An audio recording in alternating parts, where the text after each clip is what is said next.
Yeah, buddies. Happy Christmas, everybody. Happy Christmas. I'm Ron Bennington. And I am Gail Bennington. And welcome to the year end wrap up in comedy. In a little bit, we're going to be doing Innovator of the Year and Special of the Year, as well as coming up Unmasked with Adam McKay. That big movie is called Vice. And it's all over the place. I mean, America's going to watch this and jump into it. I'm so excited to see that movie. Already up on the iBang Comedy Movie of the Year, Comedian of the Year, The Club Speak, and then today is at it, Innovator of the Year and Special of the Year. We ask you to vote early and vote often. And enjoy yourself. The Special of the Year, I always wonder about this. Should that line up with Comedian of the Year, or is there things outside of that can make you a Comedian of the Year? I think that there are other types of comedic expression other than specials that can make up Comedian of the Year. However, I feel like if I were a comedian, I would probably be just as happy to get Special of the Year as Comedian of the Year. I also would love to get Album of the Year. I think that would be great. It's a good one. Because, as everyone knows, George Carlin won that award many times. It's true. Who did you pick as your Comedian of the Year? The Comedian of the Year that I picked Wasn't it Michelle? It was Michelle Wolf, yes. Yeah.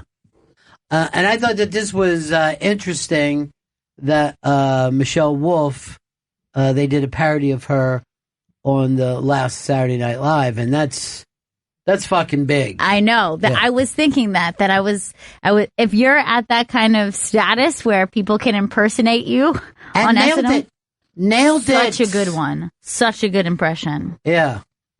So I'll just say this, Michelle Wolf. You are on your way, my friend. You have got it. I just want to see how I can get on that Kokomo train with you. Ride it straight to Hollywood, the land of fruits and nuts. And Hispanics. True. Chris Stanley's going to be drinking all throughout this. Never miss a show, because as this goes along, you will hear Chris get drunker and drunker until you said you blacked out at the end. The last two segments of that we recorded, I have no idea what I said or what I picked or even what those segments are. Well, you're one of the few people I've ever heard come out in favor of rape, so it should be interesting. Oh, God. Does happen. Man rape. I look bad. Not really, Do what Trump does and just keep moving, man. Yeah. Just keep moving. You're like a shark, Nobody can get you, Chris. Thank you. Has everybody got into the Christmas spirit this year? Yes, I think I have. This is like the most Christmassy I have felt in years. I have a small tree, but I went over and I stole the star from 30 Rock. And it's made me feel more Christmassy than ever. Well, this should be exciting having the baby, too. I know. This is my baby's first Christmas, which is, really more about us because we're enjoying it. She's not going to remember this as her first Christmas, but it is for us. I'm a little disappointed that you're letting her open up presents early. Yes. I feel like that's going to ruin the excitement of the day. I made sure to get her lots of little things, but she did already get her big Christmas present because she wants so badly to play and stand up on her own. So it was just starting to drive her crazy, not being able to do it. That was the big gift for her? Yes, that was the big gift that we got her. I can't believe that she can stand up with that help now. It's amazing. Yeah. It's amazing what they can do with robotics. I want her to be there with me New Year's Eve as the ball drops. I'm going to do a shot with her. And it's a big stand show. It's at Subculture in New York City. Go to thestandnyc.com for tickets. And we're all looking forward to it. Yes. And as you remember, when Adele was here, she said that I invented bringing all of the comedians up on stage at the end of the night. That was your invention. You're an innovator of the year. Apparently, they had never once thought at the stand, let's bring everyone up to count down. one person up there by themselves. Like, let me lead you. I remember 2 years ago, I brought it in with Artie. Artie and I both had champagne glasses filled with, I don't know, ginger ale or something. Mm-hmm. And one of us stayed with it. But I'm doing good, guys, really. Lord knows for the last 48 hours, completely clean. And I'm trying to set up a fund where I get North America clean. I'm hoping for a Christmas miracle with him. Ooh, I wonder who's winning comedy movie right now. Pretty exciting. Comedy movie. It was a very strange year for that too. I even went back over what I picked and I'm like, did I do the right thing? I know. It is true. But in 2018, it just feels like, is anything funny anymore? By the way, everybody is mad at Vito at the iBang for insisting cock blockers go up there. And people have had a chance to see it, including, I attempted to see it and tapped out. I didn't pick that, did I? I can't remember. I think you did. Oh, no. You all right, Earl? You made a little noise. What did you pick, Earl? Something black? I believe so. It's a little hazy right now. Yeah, well, speak up. You're on the radio. It's hazy. You're a nice big man on the radio. Speak like a big man with an adult voice. Don't point at your mouth like you're so dry. It's your job to be wet. Just like, look, if you were a Yankee, you can't say, look, I didn't have a bat. I went up to the plate. I didn't have a bat with me. That's what do you expect me to do? Yeah. Hit it with my arms? You've got to be prepared for the big show. Vito, do you wish you could get out of that cock blocker thing that you yourself I do wish I could get out of that. You have the palate of an infant.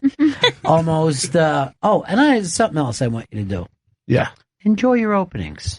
I do enjoy You're rushing yourself over this. I watched it 2 days now. Rush yourself. Like yesterday with the happy birthday. You just went, happy birthday. No one knows. He's not attempting to do it in the way of the special.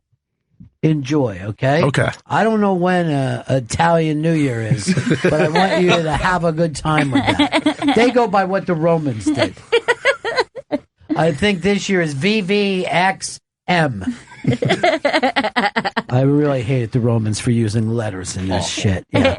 Remember when the Super Bowl, they made the mistake? Because it was back like when Godfather 2 and all, you know what I mean? Yeah. Like people were really into Roman numerals there for a while. And now we've all realized, bad idea. This is what, the 52nd Super Bowl? No, 54, because... 54. 53 or 54. Wow.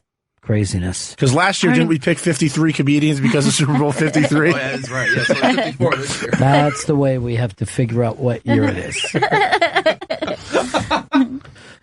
Today, by the way, go over to the iBang and pick yourself up a T-shirt. You deserve it.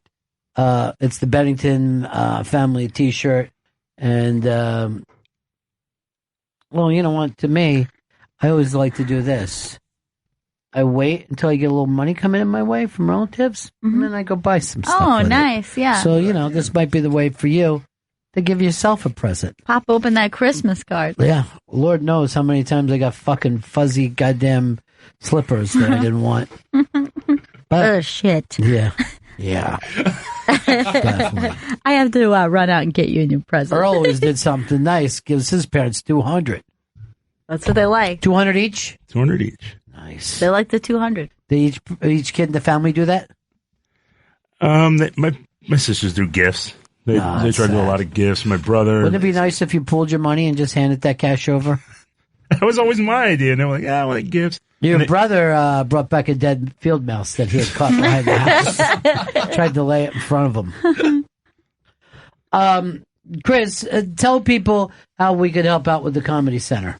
You go to comedycenter.org/vote to vote for the National Comedy Center because it's currently second out of 20 institutions nominated for Best New Attraction by USA Today. Voting ends January 7th. But go to comedycenter.org/vote to vote, and you can vote once each day per your device. This is the only place in history that has ever honored comedy. And it's just, it's absolutely fantastic. All right, so we're going to jump into this today. What are we voting on, Earl? We're voting on a comedy movie and comedian of the year, the Club Speaks post, and then the segment Here's what we're doing, Earl. Here's what we're doing. Innovator of the year, which should be you, and special of the year. Oh, I want to say, but I'm going to wait. I know, me too. Who I'm going to do. Let's jump into this, though, as some of the comedians pick the breakout comedian of 2019. All right, I think the breakout comedian of 2019 is going to be Paul Verzi. He just had a killer special on Comedy Central that broke all their streaming records, and he's already, selling more tickets at the clubs. He's doing the work, and he has that thing. So that's my pick, Paul Verzi, 2019. Dude, I called it. That was Bill Burr picking breakout comedian of the year and giving the bump to Paul Verzi. Love Paul Verzi. Yes. So much fun. So much fun. Next, here comes Andrew Schultz. I think the breakout comic of 2019 is Akash Singh. He is my favorite comic. He is absolutely hilarious. He's got an amazing podcast called Flagrant 2. Incredible. I would say the best podcast out. Everybody should go listen to it. But yeah, you guys got to definitely check out Akash Singh. That's my guy for 2019. Boom. I think the best podcast out there. Forget about it. I'm going to go listen to it right now then. My God, I'm going to have to add that to 100 other podcasts. Here's a man who came to New York. We all fell in love with him, and then he just disappeared during the night and went back to the West Coast. Everybody's favorite, Duncan Trussell.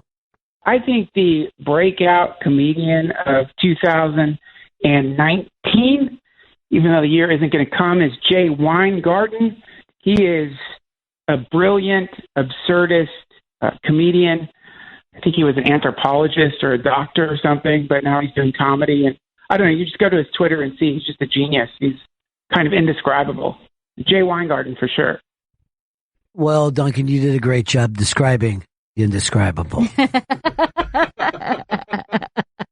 Next up, we have Daniel Sloss picking his breakout comedian of the year. The comedian I think that's going to break out is Kai Humphries. He's been my tour support for 8 years because he's funnier than I am. Well, that's not true. I'm hilarious. But he's very, very good. And yeah, now we're going to tour a bit more, and that means the rest of the world's going to get to see him a bit more. He's got some TV stuff coming up, so him. He's the tour support.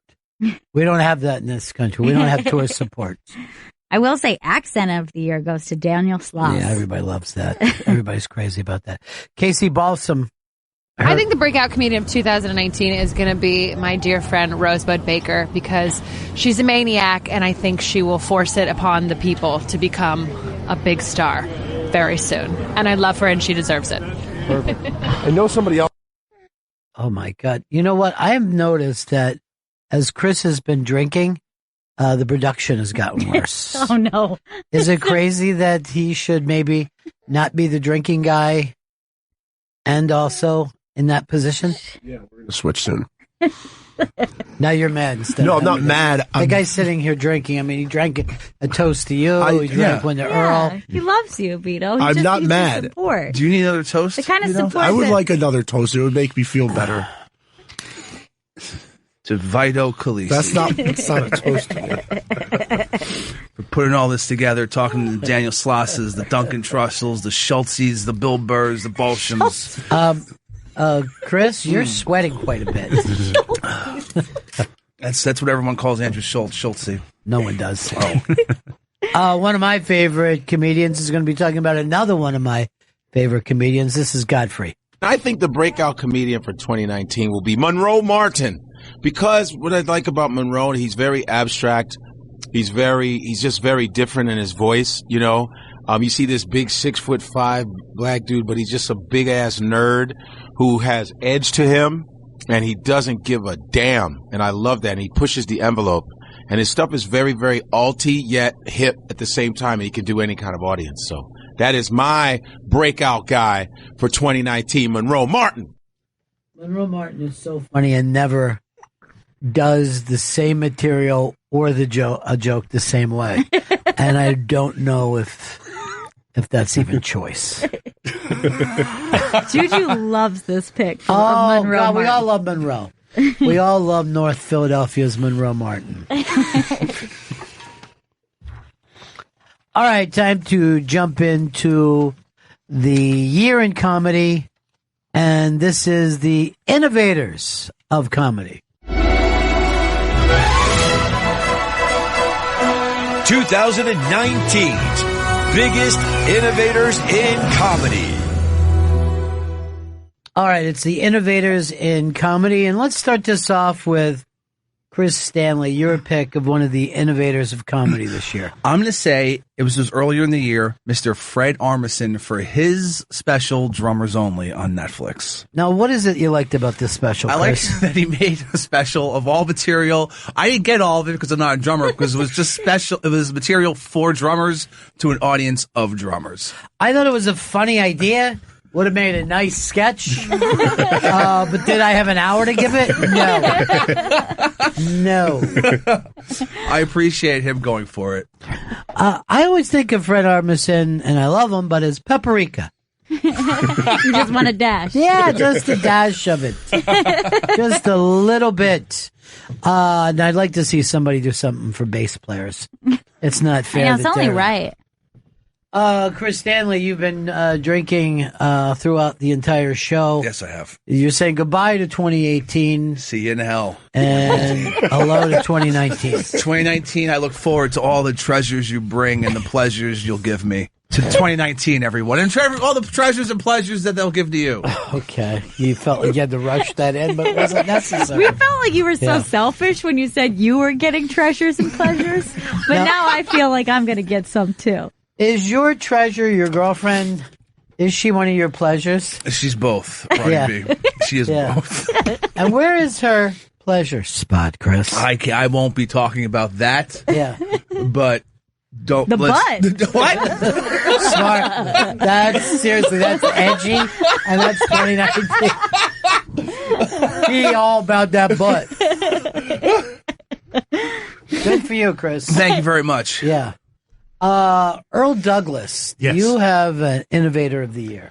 I'm going to give it to Netflix for inventing the 15-minute special. So, hold on. You're going to give it to a corporation. Boo. Boo. But I'm just saying. But Bill, you had real love. You had true love. But the 15-minute special is perfect for, the comedian that is on the rise, but may not be ready for that full time, or if you just ready for what full time? That full hour yet. I mean, it's a great way, and also it kind of takes not a stab at, but people don't have that much time, maybe not to sit through an hour special, but maybe have only 15 minutes. Also gives the comedian to work on, you know what, this is my best 15. I'm just going to put it out there. I can agree more with that. Mm-hmm. You know what I mean? I like to see him starting to do the 6-minute special. I prefer hour-long hyper niche specials. Completely. I mean, if we could have 15 minutes about drumming, I might have liked it. Now, but here's the thing, and this always bothered me about an hour special. At 50 minutes, you don't remember the first 15 minutes you laughed about. You know what I mean? Like with the 15 minutes, you go, hey, did you hear that bit? Right. I got this new guy. Oh, I love this new guy. And then you bring him up. So you're right to give out your corporate award. Your corporate bump of the year. Let me ask you something. U.S. Steel didn't have anything you wanted to take a look at? AT&T? Gail, what do you have for Innovators of Comedy? Well, my Innovator of Comedy was a fantastic event that hit the Moon Tower Festival in Austin, Texas in 2018. And that was Judah Friedlander holding his 2020 press conference. Absolutely fantastic. And it was fun for me because I didn't get to make it out to the comedy festival this year and was absolutely hysterical. I was so jealous as soon as I heard it. I mean, Judah did a good job, but Vito blowing up the balloons seconds after getting off a plane. That was one of the most fun things I've ever been a part of. It was insane. Like, the crowd was going nuts, just screaming for an hour straight. The amount of chanting. Everybody is so into it. It was a crazy experience. It sounded like so much fun. It was such a blast. And I kind of feel like, you know, it was a jump start to, like, let's think outside the box for specials, what kind of shows we can do. And it was absolutely brilliant. And you guys all did a fantastic job. There's hiccups. I got her close for her hiccups. It's adorable. Her and Chris Stanley are in the same place right You now. haven't given her any, have you? To Juliet. Oh, that's nice. What would you like to say about her? To Juliet, I hope you have everything you ever want in life and a long and healthy one. To Juliet Bennington. It's not her last name, but thank you. It was kind of derivative of his treasures and pleasures. I'm not going to tell a baby to have treasures and pleasures. That seems off. Oh, the butt stuff, you mean? No! Well, she did not like that joke. That was gross. What a bad man. I'm sorry, Juliet. Yeah, I'll take you from the bad man. It's okay. I'm sorry, Juliet. Yeah.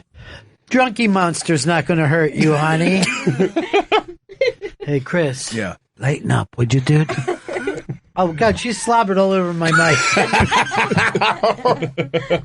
Did she get hiccups so bad that she started crying? Yeah, I think she did. Let's see. Whose turn is it now? Is it my turn or is there somebody else? Vito? You I haven't did done? not go yet. And I want to throw in the Zen Diaries of Gary Shandling. If you saw this documentary on HBO, it was incredible. One of the better documentaries I've seen. Just the idea of going through his diaries, his journals, and just reading it all and showing it to fans. I love Gary Shandling my whole life. I grew up watching Larry Sanders Show and It's Gary Shandling Show on DVDs, and it was just so much fun. Well, I lived it, dude. You're really having an Apatow year this year. You know this is my year of Apatow. Now, you got a big appetite for Apatow. That won an award, an Emmy Award, and the co-director with Judd Apatow is a very good friend of Gail's. Yes, Mike Bonfiglio also worked on that film. Yeah. You ever go like this to him? Hey, Mikey Bonfiglio. Hey, Mikey Bonfiglio. All right, so I'm looking this over, and Innovators of Comedy. I'm going to go with my favorite moment of this year, and that was the opening of the National Comedy Center. If I had to recommend a weekend trip or a week trip for anybody, it would be to head to the National Comedy Center. There's such amazing stuff there. And the opening year was just fantastic. And I just see it getting bigger and bigger and bigger. And I brought it up a lot last year, and I'm going to hopefully get back there again next summer. But it's just the most fun you can have. And finally, comedy, right? Finally, comedy is getting their own museum, and it's just terrific. I think that it's absolutely one of those things that kind of is legitimizing it as an art form. It's finally giving it its due. And yes, Gail, it would be something for you, like the women in comedy and some of the even mothers like Lucille Ball or Carol Burnett, who are able to go out and follow their dreams. Earl, you would love it for the dirty black comics down in the Blue Room where they do their cursing and their F-bombs. Vito, you would love it for some of the Italian comedians that come along over the year, like a Pat Cooper. And Chris, you would like it. There's the special sections of the alcoholics of comedy. Perfect. Yeah. And let's not forget drug addiction as well. Oh, that's even better. So I lift my glass to you, Chris. Ron, I lift my bottle to you. Oh, you do? You Yes. still haven't drank from a No cups glass. for this guy. Yeah. Look, to Ron Bennington and the National Comedy Center. And you know what? And to the Jim Gaffigan hologram. This is to you. Why do you feel like drinking and moaning through it? is something for anybody. It's because I can't help myself in the moan part because it tastes good. It makes me physically feel better. Yeah, I guess it does. Well, did that come back up on you, son? That come back up? This is the year in comedy. Let's get into some more comedians picking their breakout comedians of 2019. My pick for 2019 is Caitlin Warehouser. I know her from my time in Portland, and she just was a new face in Montreal. She's in a Disney movie that's coming out, playing some sort of butch camp counselor. I don't know, but she just crushes, and with the silliest kind of shit. I think a good intro is listen to Kyle Kinane's podcast with her on it. It's probably the hardest I've ever heard Kyle laugh because she's telling the story of her childhood, which is literally growing up with a pack of wolves in rural Oregon. She's super funny. Caitlin Warehouser is the best. That was Amy Miller, and that was music to my ears to hear her speak. She's so great. And I feel like that sounds fantastic. I'm checking out Caitlin Warehouse. Here goes Adam Ray. I think the breakout comic of 2019 is going to be Sandy Danto. He's fresh. He's got a unique look. Some say a cross between John Belushi and Janine Garofalo, which is always something we need more of. His delivery is unique and unlike a lot of comics that I've seen. He gets up multiple times every night, travels with a bunch of different headliners, and which I always think is a good way to develop a really strong flavor for your own voice because you're getting exposed to lots of different audiences. And he makes me laugh a lot on and off stage, which I think is key for a comic, to not just be funny on stage, just to be funny off. So my comedian breakout star of 2019 is Sandy Danto. Next, let's hear from Nico White picking Breakout Comedian of the Year.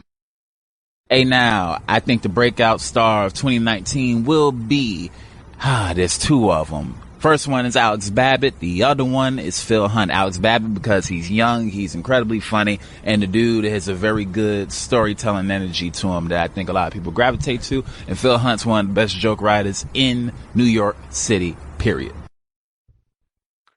One per comic from now on, okay? You don't get to pick two. Here's our buddy Chris DiStefano with his breakout comedian of the year. I think the breakout comedian of 2019 is going to be Giannis Pappas because he's a cute fucking kid and he's got a cute little butt. All right, Chris DiStefano picking his partner in his hilarious web series, The Bay Ridge Boys, Giannis Pappas. Up next is Giannis Pappas. Let's guess who he's going to pick. My breakout comedian of the year, Katie Hannigan. She's very funny, very unique, and I just feel like her uniqueness is going to push her towards the front. Katie Hannigan. Wow, Giannis, that was cold. He broke his heart. I mean, he said he was cute and everything. Not even talking about his own cousin. Hey, cuz. Bay Ridge Boys. Let's jump into Special of the Year.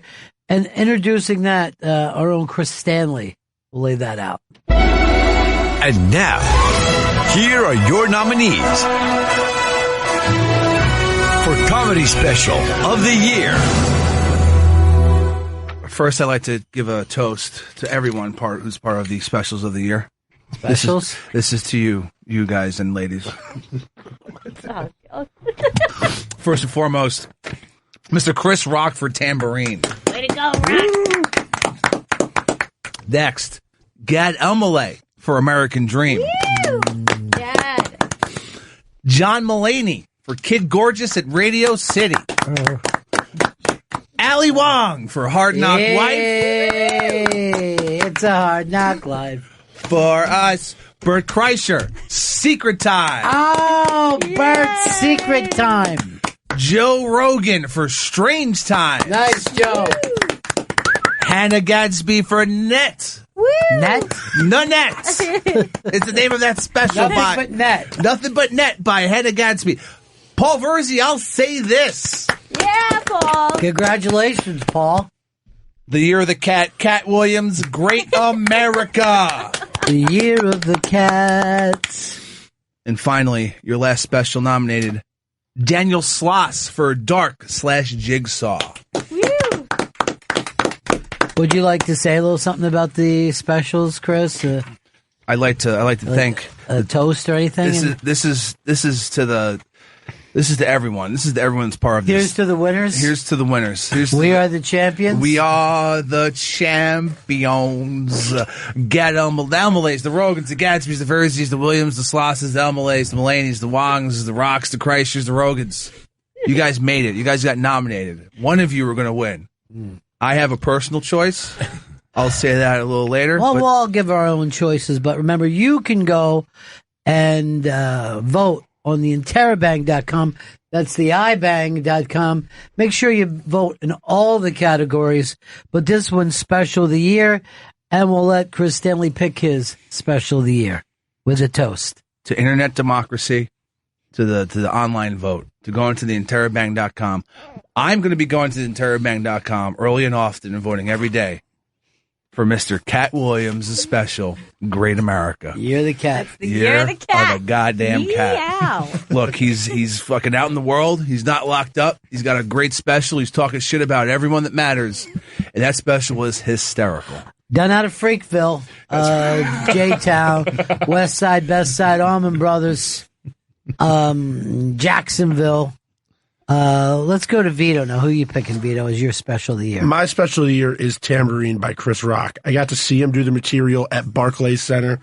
I loved it. I had always wanted to see Chris Rock live, and it was amazing getting to see him just do another special because he was the first. Can I just I'm going to pull the curtain back and say, before we did this segment, Vito said, let's all say what we want to do. And I go, we don't need to do that. He goes, yes, it works out better when we do that. So we all said what we were going to pick. Earl picked this special, and Vito took it from him. Vito always just hated Earl. Yeah. Is there such a racist slur that's called Italian giver? There is now. Did you forget, Vito? Yes, I did. Well, you went to see this. That's why it was so important to you. Yes. I'm sorry. I completely... Can I just say this and let you know what Earl's going through? Yeah. 2 people picked before him. They both took black specials. You know Earl likes to support the community. Oh, no. There's not many more minorities left in this list. Look, I could have grabbed anyone from that audience and brought him in here and have him say Chris Rock Tambourine. What audience? The audience that he went to. The Tambourine show. Yeah. Listen while I play my green tambourine. She's feisty today, She's so feisty. Yeah. Oh, she's being good, though. Yeah. You have a special yet? Some kind of baby special? What do you pick, Elmo? Is Elmo your favorite? Huh? Who do you like, Cecil and Beanie Boy? Yay! Hi. She loves the mic. Oh, yeah. She does. She's like you, Earl. She lives for the mic. What if she took Earl's other pick? Please, Juliet, do that. Earl, both your specials were taken away from you. The last one by an Italian. What is your an Italian special? There is. Yeah, the Italian special is gobble gold. Earl, you have Earl, do you have anything for us? I was going to go with the Tambourine by Chris Rock, mainly because you can't now. Somebody took it. Sorry. Yeah. Oh, and then I would have to go with Joe Rogan. Joe Rogan. Whoa. Good call. Strange times. Yeah. Joe Rogan, I mean, not afraid. Not afraid. Not afraid Never at scared. all. Yeah. Never scared to take Puts on. out the other F-bomb. Says he's going to keep on using it. But, I mean, the fact that... No, but here we are. Hold on. I just got to take this text from Fez. Oh, boy. Oh, he heard. He goes, maybe I'll do a special saying how great the N-bomb is. The N-bomb Chronicles. But No, you pick yourself. Don't let the internet backlash get to you. I mean, but as far as, exercising the free speech aspect of it, it was pretty. He's owning it all, and don't like it. He went there and he took it, and he's holding on to it. He is holding on to it. And he's in his own world. He's next level. Congratulations to him. Gail, what about for you? I think I'm going to have to go for special of the year. I honestly think it was the most talked about special, the most controversy, completely split people right down the middle, whether they loved it or were just confused by it. Gotcha, Kreischer. No, I'm going with Nanette by Hannah Gadsby. I mean, it came out of nowhere. It was like suddenly people were just saying, have you seen Nanette? What do you think of Nanette? It was like you had to hop on it quick and have an opinion because people were talking about it like crazy. Obviously, I don't think that there's ever been a special like it, and I don't think that you could do anything even similar to it again. I honestly need to go back and rewatch this just to see what she did, because I remember seeing it. There was certain things that I disagreed while I'm watching it, but I don't need to agree with something to be funny. And then when she said this isn't this isn't comedy anymore, I was like, yeah, I agree. And but I thought it was fascinating. I thought it was really fascinating, and I also thought it was interesting the comics who came forward who were just so angry and furious about it, because I kind of just think that anybody who's doing something different than you is like not in your wheelhouse is a good thing. You would think, hey, she does a different kind of comedy, but it was really interesting. The comics that I saw come forward and say this is one of the most interesting specials I've ever seen. I thought it was really bold. And then there were tons of comics who were just like, this is like the destruction of comedy. Even more that didn't say it publicly. Like I know two major comedians who expressed borderline anger to me, but they're not saying it public. But then I know some really great comedians saying it's the best ever, or it's fascinating, or it's a nice new starting point. Like I said, I really want to go back and just sit back a little bit and watch it now to see what I think of it. All right, I'm going to pick this special that I believe is going to win, and I'm going to take Bert Kreischer in his special. I picked him as Comedian of the Year. It was edgy, funny, strong. By the way, Vito, just so you know, you were going to pick Verzi, and I would have also. I thought I might pick Verzi, but since you went over, but I'll just say, because I've talked about Kreischer before, and his special is just amazing.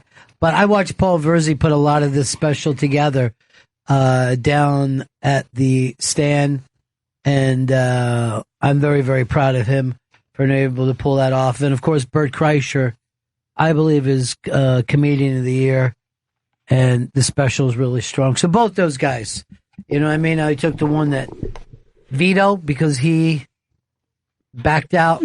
I wanted to see Verzi get that love that he deserved. Really. And then Bert Kreischer, the guy that I planned on picking the whole time.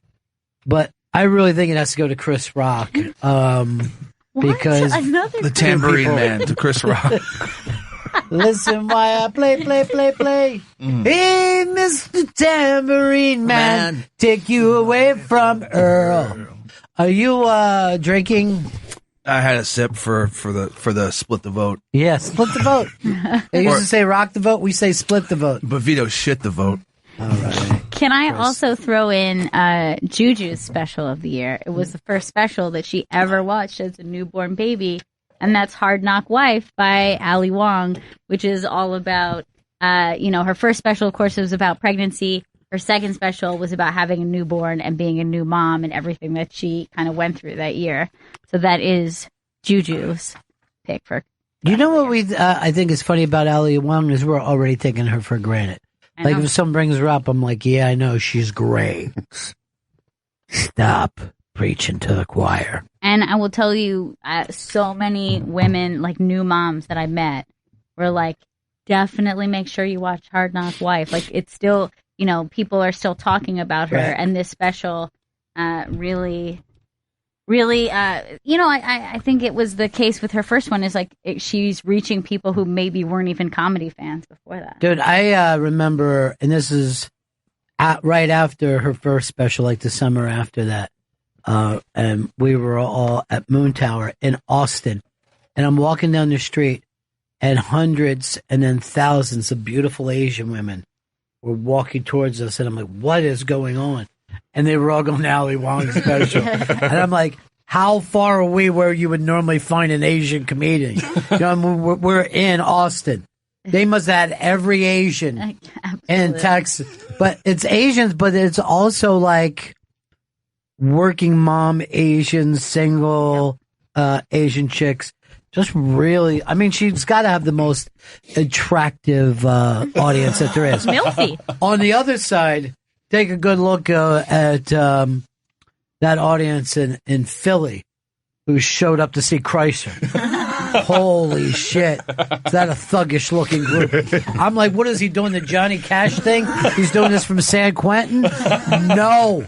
These were people who weren't even in prison yet. This is, by the way, having a great time in Vito and Earl. You've done a wonderful job. But Chris Stanley, the guy who's been drinking his way through this special.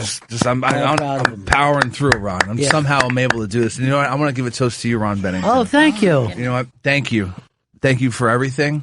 Thank you for putting this special on. Thank you for being a mentor. Thank you for being the man.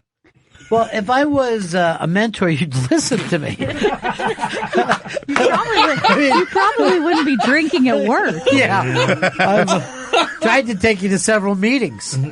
I don't think of myself as a mentor to you. You're the man, though. Parole officer, jailer, any of those. I could. Public defender. Yeah. Well, private defender. I have to defend them down the... Oh, God. Corner offices here all the time.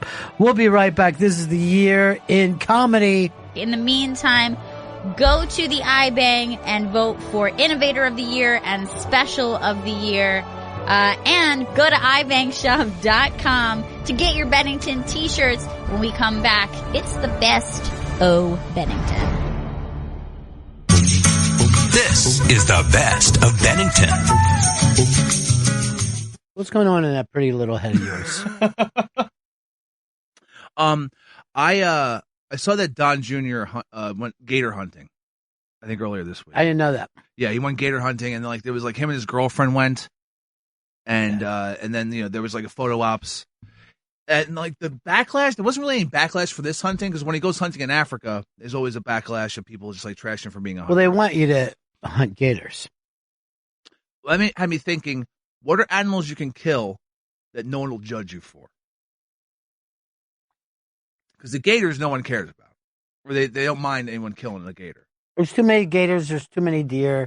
Things like that. A white rhino, people get upset. Yeah. But if you kill a rat, no one cares. It's like, oh, good. You killed that rat. I think if you kill the cow, no one will really mind. Yeah, you might be right about that since the amount of hamburgers and steaks that we use. Yeah. Or let's say, I think if you kill a bobcat, people will be pissed. If I told you I killed a bobcat, I think people will be why were you killing bobcats? Yes. You are correct with this thing that you figured out. We'd rather that you weren't killing bobcats since there's so few of them.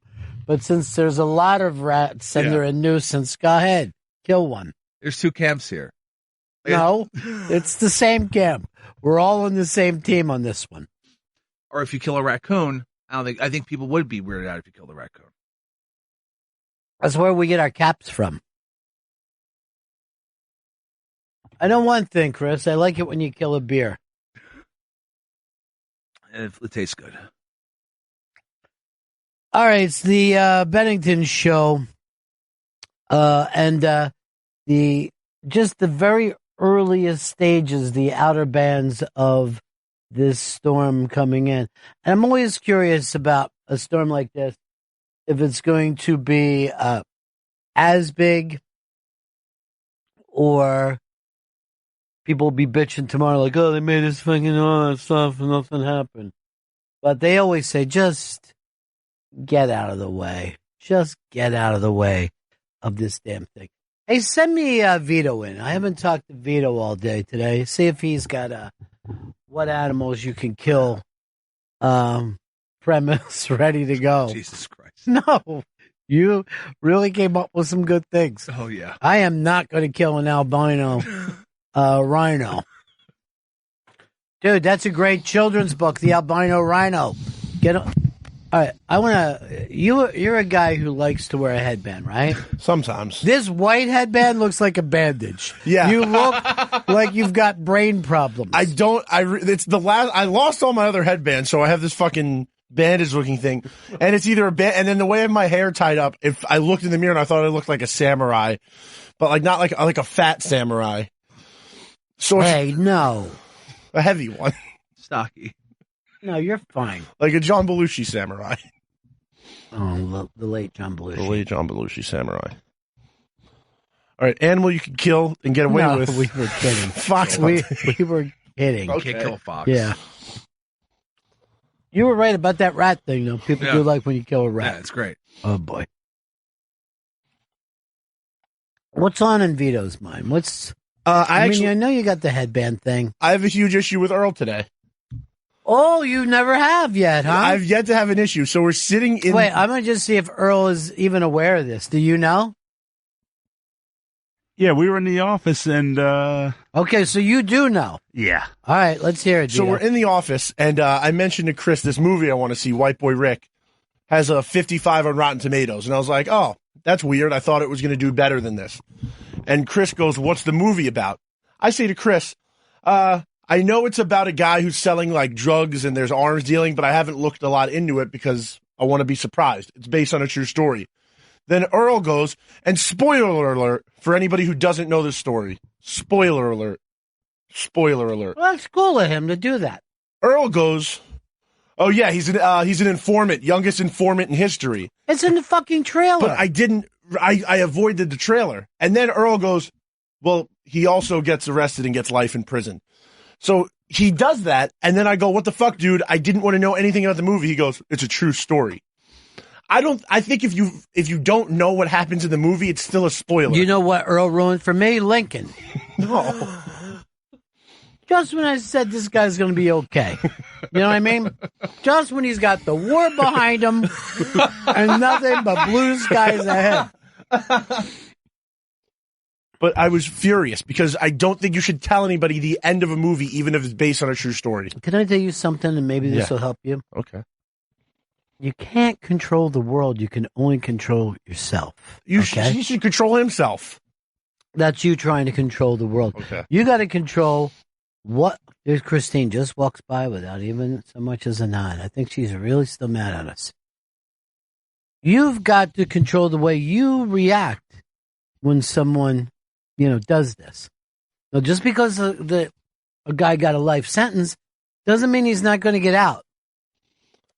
Okay. You know what I mean? So this movie, there's still in this case, he did get out. No, come on. Why are we still doing this to me? Because it's what happened when he got out. Don't tell me. He was killed by the fucking guys in his neighborhood. I really just want to see this movie and not know what's happening. See it, man. Well, what's the point now? I got to pay full price. I canceled my movie pass. Yeah, you can't do your movie pass because it was worthless the way we told you. Spoiler alert, that's the worst business plan ever. Look, White Boy Rick, when he was 15... No, please don't tell me.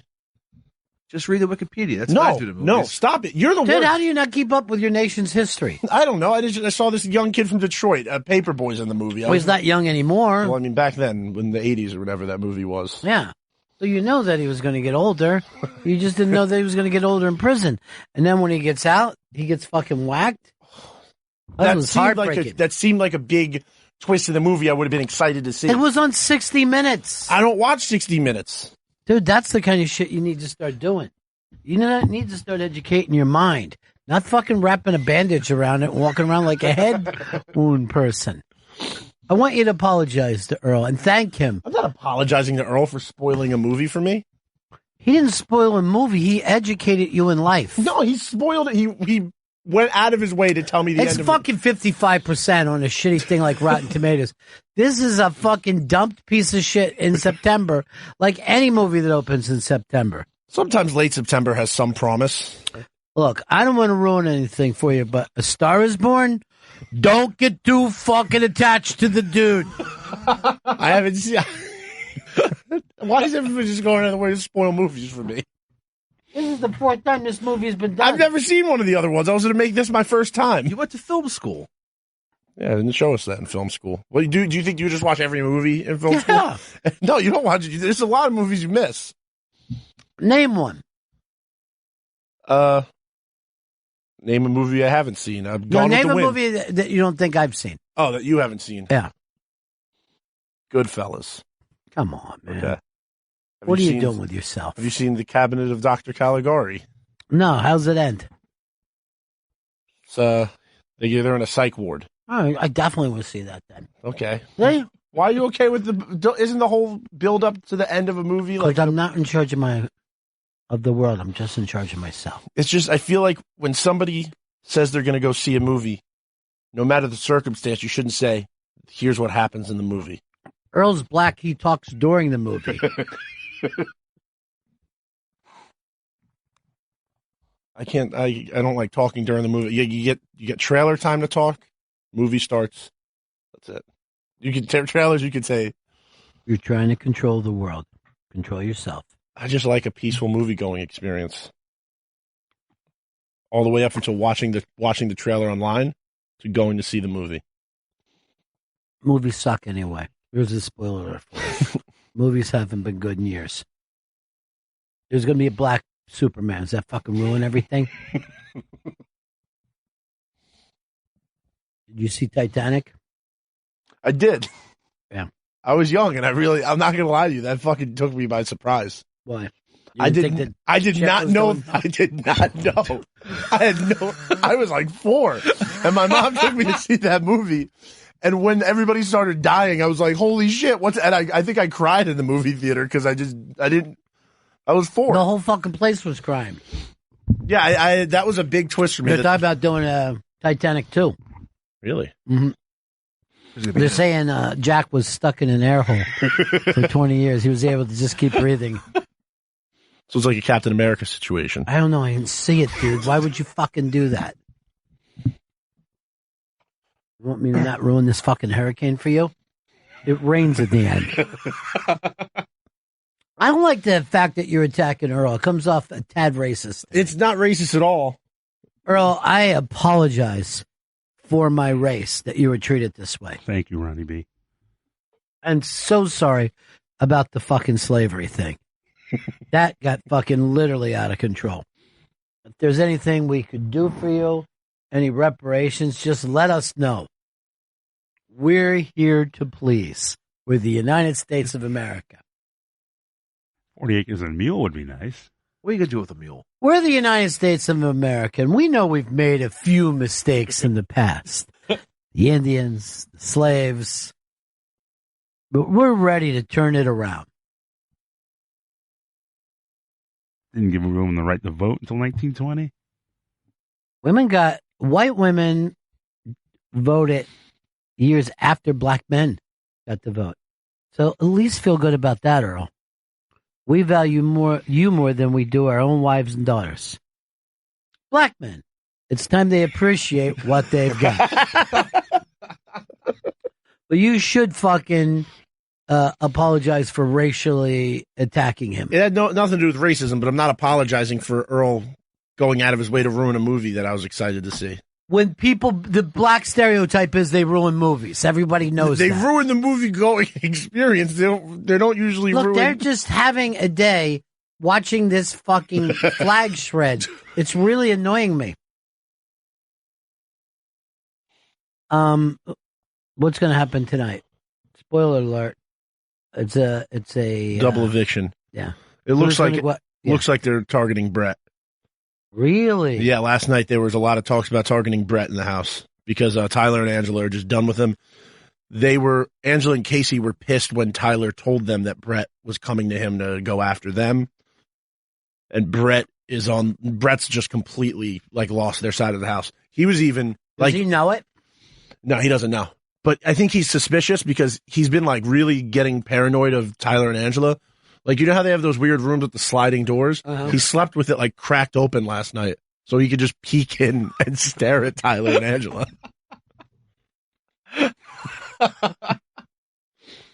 But Brett, we found out he had an adopted Asian daughter. That surprised me. He doesn't come off like somebody that was raised like that. Wait, he adopted a daughter? No, he has a sister. What the fuck is wrong with you, man? I'm sorry.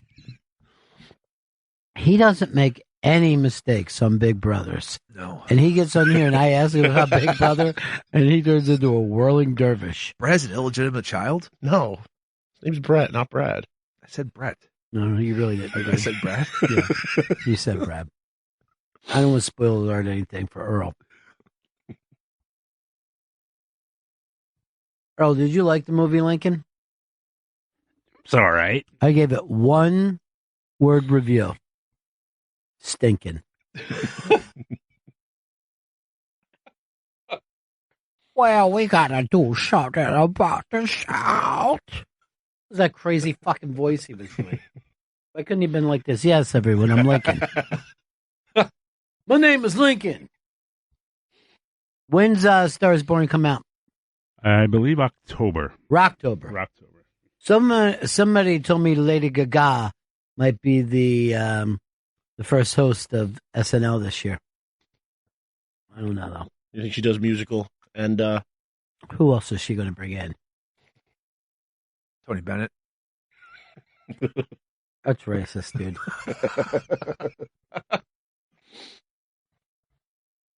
People are saying she's going to win the Oscar. It's the only movie I've heard any like buzz about in the awards race so far. I heard about White Kid Rick, and when he gets out of jail, he gets killed. That's the best part, I think. I don't know why you guys are just so happy just fucking ruining this movie. Because you're just fucking, you see yourself as a young white guy Rick. And when I watched Earl wrote it for him, and Earl did not give a fuck. And I just started laughing. Earl don't give two. Earl does not give an inch. No, he didn't give a shit. He just stared at me and said, "What? It's a true story. You should know." Well, I didn't. He's right, though. You should know your nation's history. Was that big of a thing in the history? Everybody talked about it. They teach fucking college classes on it. On White Boy Rick? Yeah. I didn't know that. I thought it was just one of those like, hey, this happened. You know? What would you make a movie about right now if they gave you a chance? Civil War. What a fucking idiot. I feel like the last good Civil War movie was Gone with the Wind. It's been long enough. 12 Years a Slave does nothing for you? I didn't see 12 Years a Slave. Glory does nothing for you? Never saw Glory. So I think that's why I wanted to make a Civil War movie. I just missed out on all the other ones. I tried to bring you in, bro. I didn't. I haven't seen. You gotta go help him with the phones now. I'll just say this: our number is 844 Rock God. Please don't call. I want him just to sit in front of a phone bank. Oh, he will. Earl, I'm glad you didn't give an inch to that fucker. No, I didn't think. It's in the synopsis. It's You know what? He's White Boy Dick. That's who he is. I mean, and it's a pretty. I mean, I think this guy was the youngest informant ever.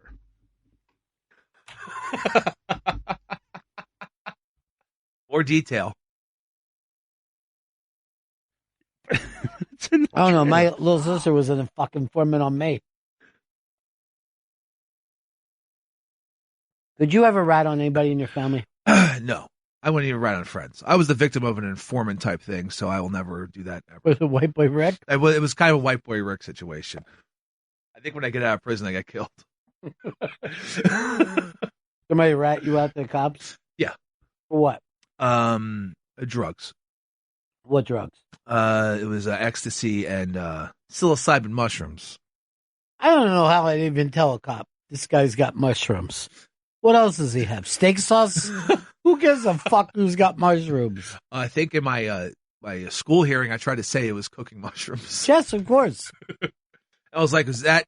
I had a lawyer with me. I said, "Hey, is that officer who was arresting trained to identify drugs?" And I was like, "No." I'm like, well, I was cooking mushrooms then. Why didn't you say it was cooking mushrooms rather than giving away the thing you were going to say? I had to prove that guy. But would you know what mushrooms you got? You're a fucking guy who's went to Kennett Square. How do you know what came back with you? I don't understand how they even fucking nailed you on mushrooms. All right, so this is the whole convoluted story. Convoluted? As simply as possible. You shouldn't call your own fucking story convoluted. I don't think you're very aware what that means. So maybe some guy bought some mushrooms in my apartment, and then he leaves my apartment, and then goes down to the city to go buy more drugs, and then that guy leaves some mushrooms in his apartment. Can I just say this? Yeah. Is this guy you? No, I swear to God, it's not me. This is a Fight Club type thing. Guy, the dude who bought the mushrooms in my apartment, parks his car illegally, leaves the mushrooms in there, goes buys more drugs, goes to the precinct to pick up his car, and they find the drugs that he bought, and then they're like, "Where the mushrooms come from?" And then gave him my name down in the city, and then fucking cops and all. So all those things happen, though. All things should happen. Yeah. So it's not like you can get mad at him. No, I can't be mad at him for fucking not saying my fucking name. You ever get even with him? I thought about it. I thought about stealing his car, but I didn't. I set aside, like, I'll just put this bullshit. Can I say this? It ain't over yet. You know what I mean? You both are still on the fucking planet. And I always like to say, revenge is a meal best served cold. You know what else is? What is? Gazpacho. Serve it cold. Don't fucking heat it up. This gazpacho is as fucking cold as revenge. Delish. This fusion? Using revenge and gazpacho? Okay. Now I get it. I didn't know where you were going with it. I was like, well, no, of course it isn't. But yeah, now that you're putting revenge into it, yes. Yes, Chris, it is. Well, they've got this thing now that if, like, let's suppose me and you were doing drugs, right? Okay. And I died while we were doing the drugs. Yeah. You would be arrested for murder. But what? Yeah. No. Yeah, that's happening again. And this keeps people from dropping off their friends at the hospital when they OD. They're just like, hey, he's fucking ODing. Let's just bury him and get out of here because this is a murder rap. I think he's still breathing. I hate when somebody, like, they're saying, oh, yeah, she's addicted to drugs. She's been running around with a really dark, shitty fucking, crew. And I'm like, well, it's because she's dark and shitty. You know what I mean? She's not the shining light in the middle of all these drug addicts. You're a fucking shitty drug addict, too. She likes hanging out with them. Yeah, they have a lot in common. It seemed kind of fun on the dark side, though. The term dark side came from Star Wars. You have a live read for me to read? Yes, I do. Why? I want to ask you something, Earl. You got to be excited about your Jets, right? Cautiously optimistic about the Jets. And Chris, you're cautiously pessimistic about your Giants, right? Very much so. Let me ask you guys something. Do you want to catch all the NFL live action highlights and touchdowns every Sunday afternoon? Want all that glorious football action without paying extra? Dish has heard your need for more NFL football and a bill that doesn't change. That's why Dish gives you a 2-year price guarantee and 1 season of NFL Red Zone from NFL Network at no additional cost. It's about time you get all the Sunday afternoon football you want without paying more. Dish listens. It's how they stay tuned into you. 2-year price guarantee applies to core programming and certain fees, requires credit qualification and 2-year commitment. NFL Red Zone and multi-sport package included with packages starting at $69.99 at no additional cost through January 2nd of 19. Other restrictions apply. To learn more, dial 1-844, call DISH, visit dish.com, or find a local retailer near you. So now do you guys get it? Now I understand. Now I know I can watch, all my Giants games and the highlights. Yeah, you can watch all the San Francisco Giants. That's all you should be caring about. Greg in PA.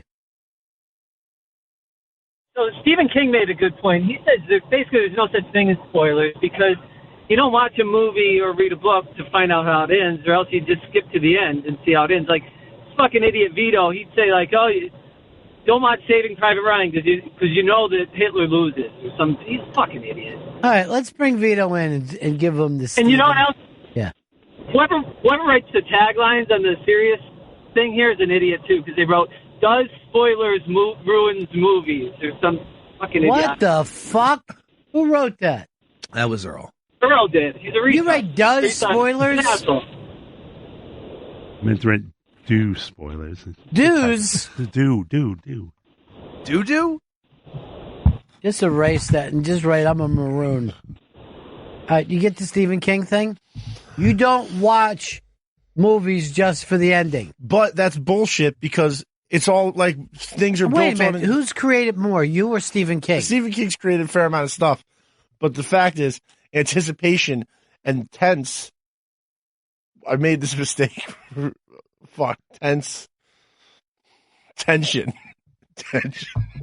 Tension is a huge part of building a story, and you're using all that energy. If you spoil something, you're taking away a big part of the story.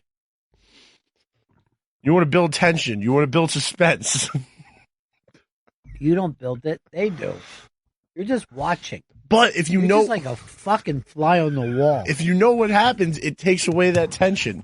You need that. Not really. The tension is, was the spoiler guy even telling me the truth? You don't know. Maybe I made up that thing about when he gets out, right?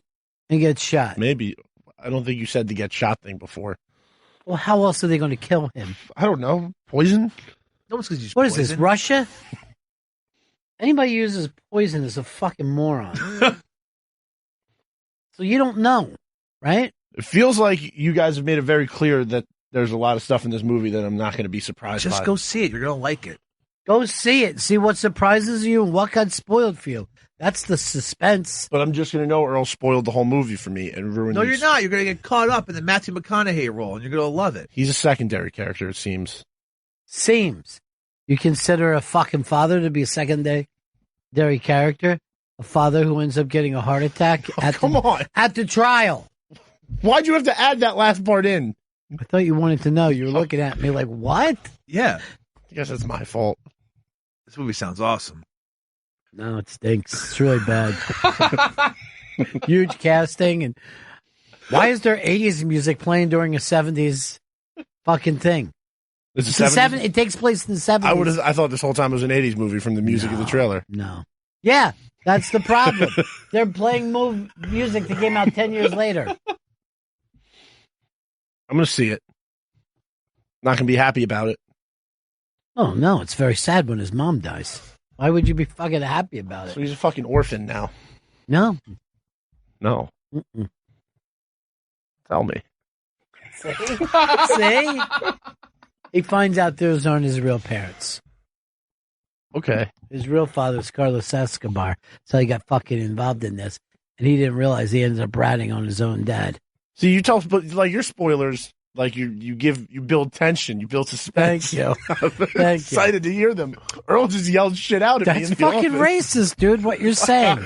You're saying that they don't have the ability to fucking build the same kind of tension. No, I just think you just built some better tension than Earl did personally by just bluntly yelling at me.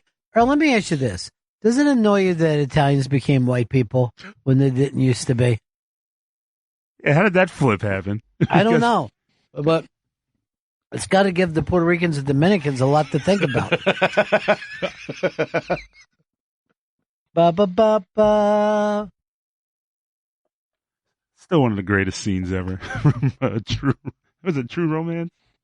Oh, what's that? Walking and. Oh, dude, don't bring up a racist fucking scene like that. I can't even watch it. I refuse to watch it. I won't even eat eggplant.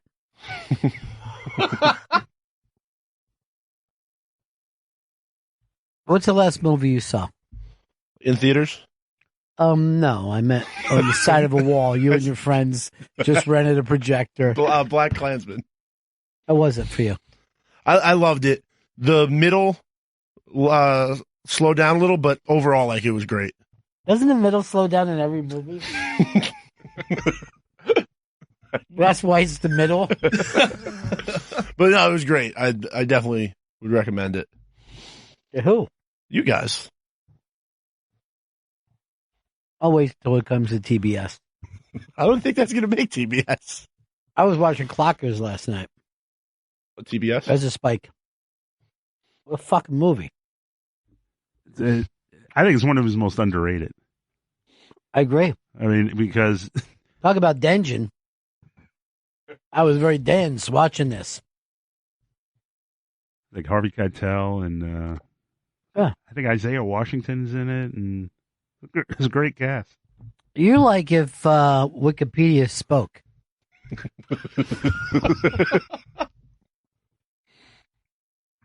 I don't know. I'm like I like casts. I like liner notes. I like information about them. You like fucking spoiling movies for people. I don't think I spoiled anything. You did. You just stared at me. You spoil it. Do you think your friendship is over with her? Fucking close. You guys are having sex? No, we're not having sex. Hey, you didn't bring me in? It's just, I don't see myself being friends with somebody.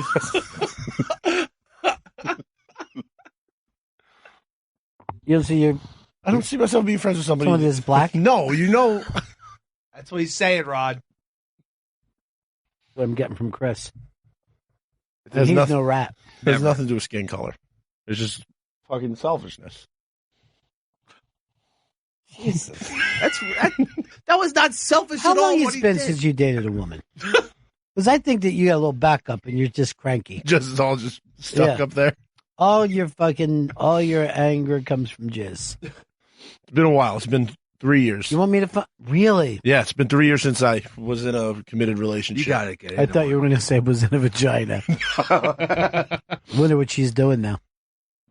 I wish her the best in her future endeavors. Future? Current endeavors. If you found out that she had cancer, would you want to go visit her? I'd probably go say hi. Yeah. So why not visit her when she's fucking healthy? No interest. You know? Once there's a breakup, I never want to see the person again. It's very healthy that way. Not even at the funeral? No. Is she dead to you? Yeah, dead to me. It's not even like bitterness or anything. It's just I don't. It's like a friendly dead to you. Yeah, like if a friend died. Like she died, and I'm like, oh, she was a nice person. If a friend of yours dies, do you never bring them up again? You never speak about them? No, I never go to their gravestone. One of my hobbies is speaking ill of the dead. They can't say anything back to you. Is that all you worry about? Look at this fucking thing coming in. I'm telling you, I think the weather people are right about this. I think Sam Champion is fucking dead on. Look at that. Look at all that water, and the storm hasn't even showed up yet. This guy's going out to the beach. As you can see, there's waves out here. No one's even like in the water and like they're yelling at him. That's always my favorite. Some guy tries to surf the fucking hurricane. Look at him, happy as fuck. One thing I'd do if I was a weather guy and I was the only one down there, I'd start breaking into houses and see what I could find. You're not going to miss anything. You think you could break into a house and walk around somebody else's house? I think it's tougher than a rape. I really do. I think the fact of being in someone's house feels really fucking shitty. I'd feel weird. I think I could, if I had to, yeah, I could break into a house, fucking steal some shit, but I wouldn't like it. How would you? I don't know if I was put in some situation where someone made me break into houses. I broke into somebody's house once. I didn't steal anything. No, I didn't steal anything. Do you go in their house? I went into somebody else's apartment. My cousin was like, We were like 13 to 15. Yeah. I was 13. He was 15. He was like, we're going to go smoke weed. My neighbor's out of town. So we're just going to go smoke in their closet. What? I don't know why, because first you end up getting blown. He didn't want to get caught smoking weed, so he thought it was a better. I didn't even think about that until now. He thought it was a better idea to fucking break into somebody else's apartment. But he was like, they leave their door open, so we could just go in there. We'll go in her closet. We'll smoke weed in there, and then sounds like a great way to die in a fire. So we walked in, smoked in there, and then left because I didn't want to stay Made out for a couple minutes. No, we didn't make out. It was my cousin. Oh, that's the only reason. That was it. That was the only thing holding me back. What if it was the second cousin? Then maybe some light kissing, some hand stuff. Here's why I don't like the idea of breaking into other people's apartments, because it's all kind of skeevy. Like, do you ever look in somebody else's refrigerator and even their condiments look like, oh my God. It's shocking every single time. And yet, it's not like your condiments look so great, but other people's are really, you're like, oh, you keep this? You're gross. I was in somebody's apartment recently, and the top of a ketchup bottle was broken off, and I was like, that's disgusting. This was the house you broke into. Yeah, I went back there. I go back every year. That's so romantic. Me and my cousin said we'd meet back here in 20 years. Here's the thing. You look at someone's condiments and you're like, oh, Worcestershire sauce? What? You're so fucking disgusting? Because you know they're not using that a lot. Oh, hell no. Oh, butter dish? That's old butter you're keeping in there. Maybe we could start like a celebrity condiment thing where we just go into a celebrity. We break into celebrities' house. Yellow mustard. Okay. Stay quiet, everybody. We know Mia Farrow's away at the market, so we're going to head in through her window. Like a non-consensual MTV Cribs. Welcome to non-consensual Cribs. Your thing sounds more like a rape, though. We should just call it panty drawer. I did not expect that one, man. No one says panty worse than you do. That just could you say panty? Panty drawer. It's more like Pantene with him. So here's some Mia Farrow's panties. We have to be very careful because her son already exposes me. We don't want to be caught up in that. I just went in for some panties, but look, there's some Polaroids in the back. I guess she's been taking pictures. Really stumbled onto something here. Oh, God. That's fucking horrible, dude.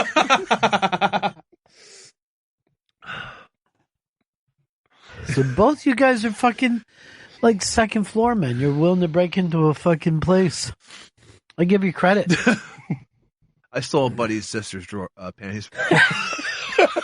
I don't think you can say that. Your buddy's panties? No, my buddy had a hot sister, so I stole older her or younger.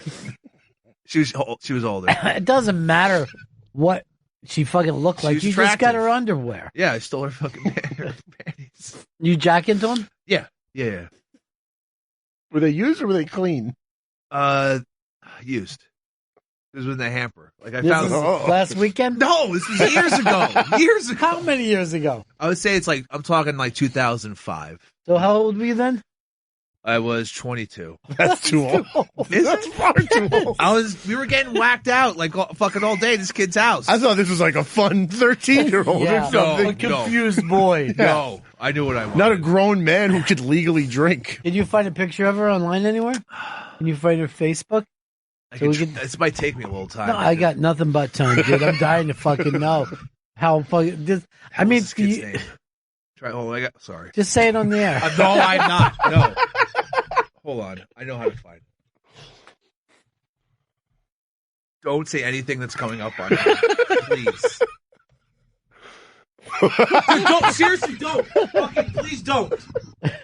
Wait, is that her? Because that says 1953. No, this was the person's parents. I'll get the last name. We call it by the last name, but then I can find it. I was saying I did not expect to see that date written up there. He's a judge? Dude! All right, if you're just tuning in, Chris Stanley stole the girl's panties and whacked into him. You got to be kidding me. That's who the guy is. No, that's the... hold on. This is going to take a couple minutes.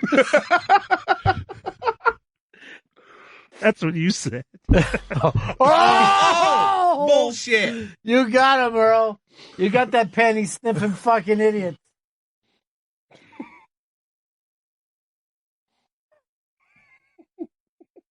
I can't believe the high end this of where you're going with this. Yeah, his the father. That's all I'm going to say. Please don't say anything. He's doing very well for himself. Yeah, it was a very nice house. We were getting fucked up. I was surprised they had dirty clothes laying around. Well, the daughter did. And she was 12? No, she was like in her fucking mid-20s. Still living at home. Well, you know. Make me feel better about myself. Latchkey at 25? I guess I'm a latchkey kid. This is going to take more time than I think. Why can't I remember this fucking kid's name? Hold on, I'm going to text someone. One of the names that's popped up there was Mary Jo Kopechnik. Did you not find the name on there? No, I can't find the name. I have to text someone to click it. This fucking story is hilarious. You're disgusting, too, man. Let's just get that out there. Fine. You're a creep. This is a weird thing for a 22-year-old guy to be doing. I was really messed up that day. Like, what if you... I wish you got caught. I just wish you got caught... It's not too late for us to contact you. How long did you keep the panties for? I can't. I think still has them. Did you ever meet her? Or you just found some panties? No, I met her a number of times. Like she didn't really hang out with us, but I met her a few times. Did she seem like she dug you? Oh no. I'm surprised you didn't like rub the panties all over yourself to attract the pheromones.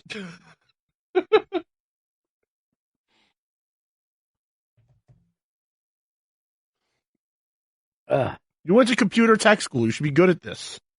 I just can't remember the dude's name. Ah, okay, got it. Somebody just wrote it back to you? Yeah. Wow, it was close in my head. Oh.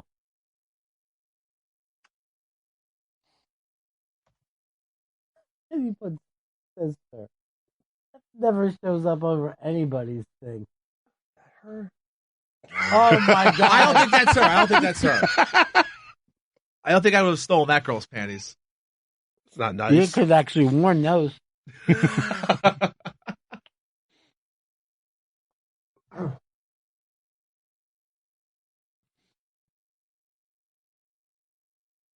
not friends on Facebook? I don't think so.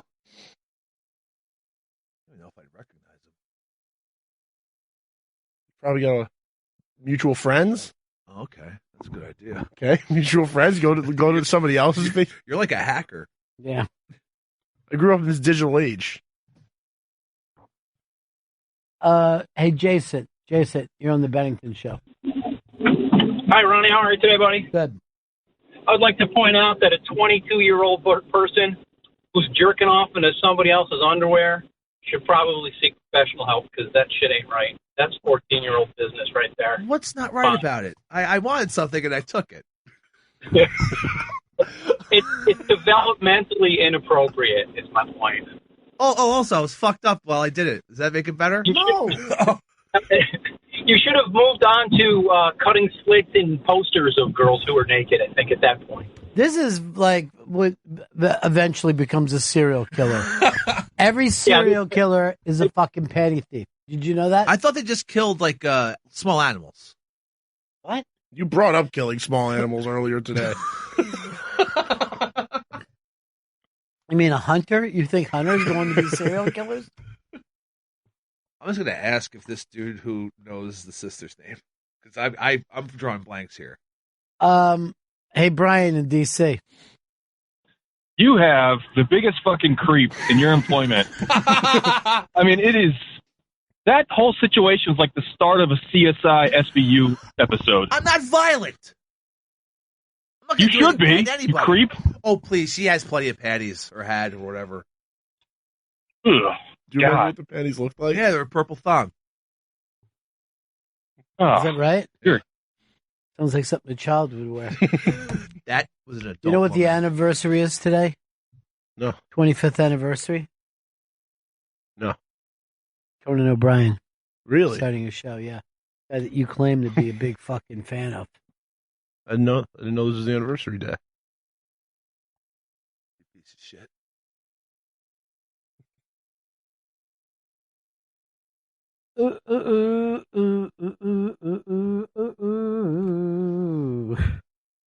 David actually tweeted this. Don't tell Vito, but somehow Mission Control in Houston figures out how to get the Apollo 13 back safe.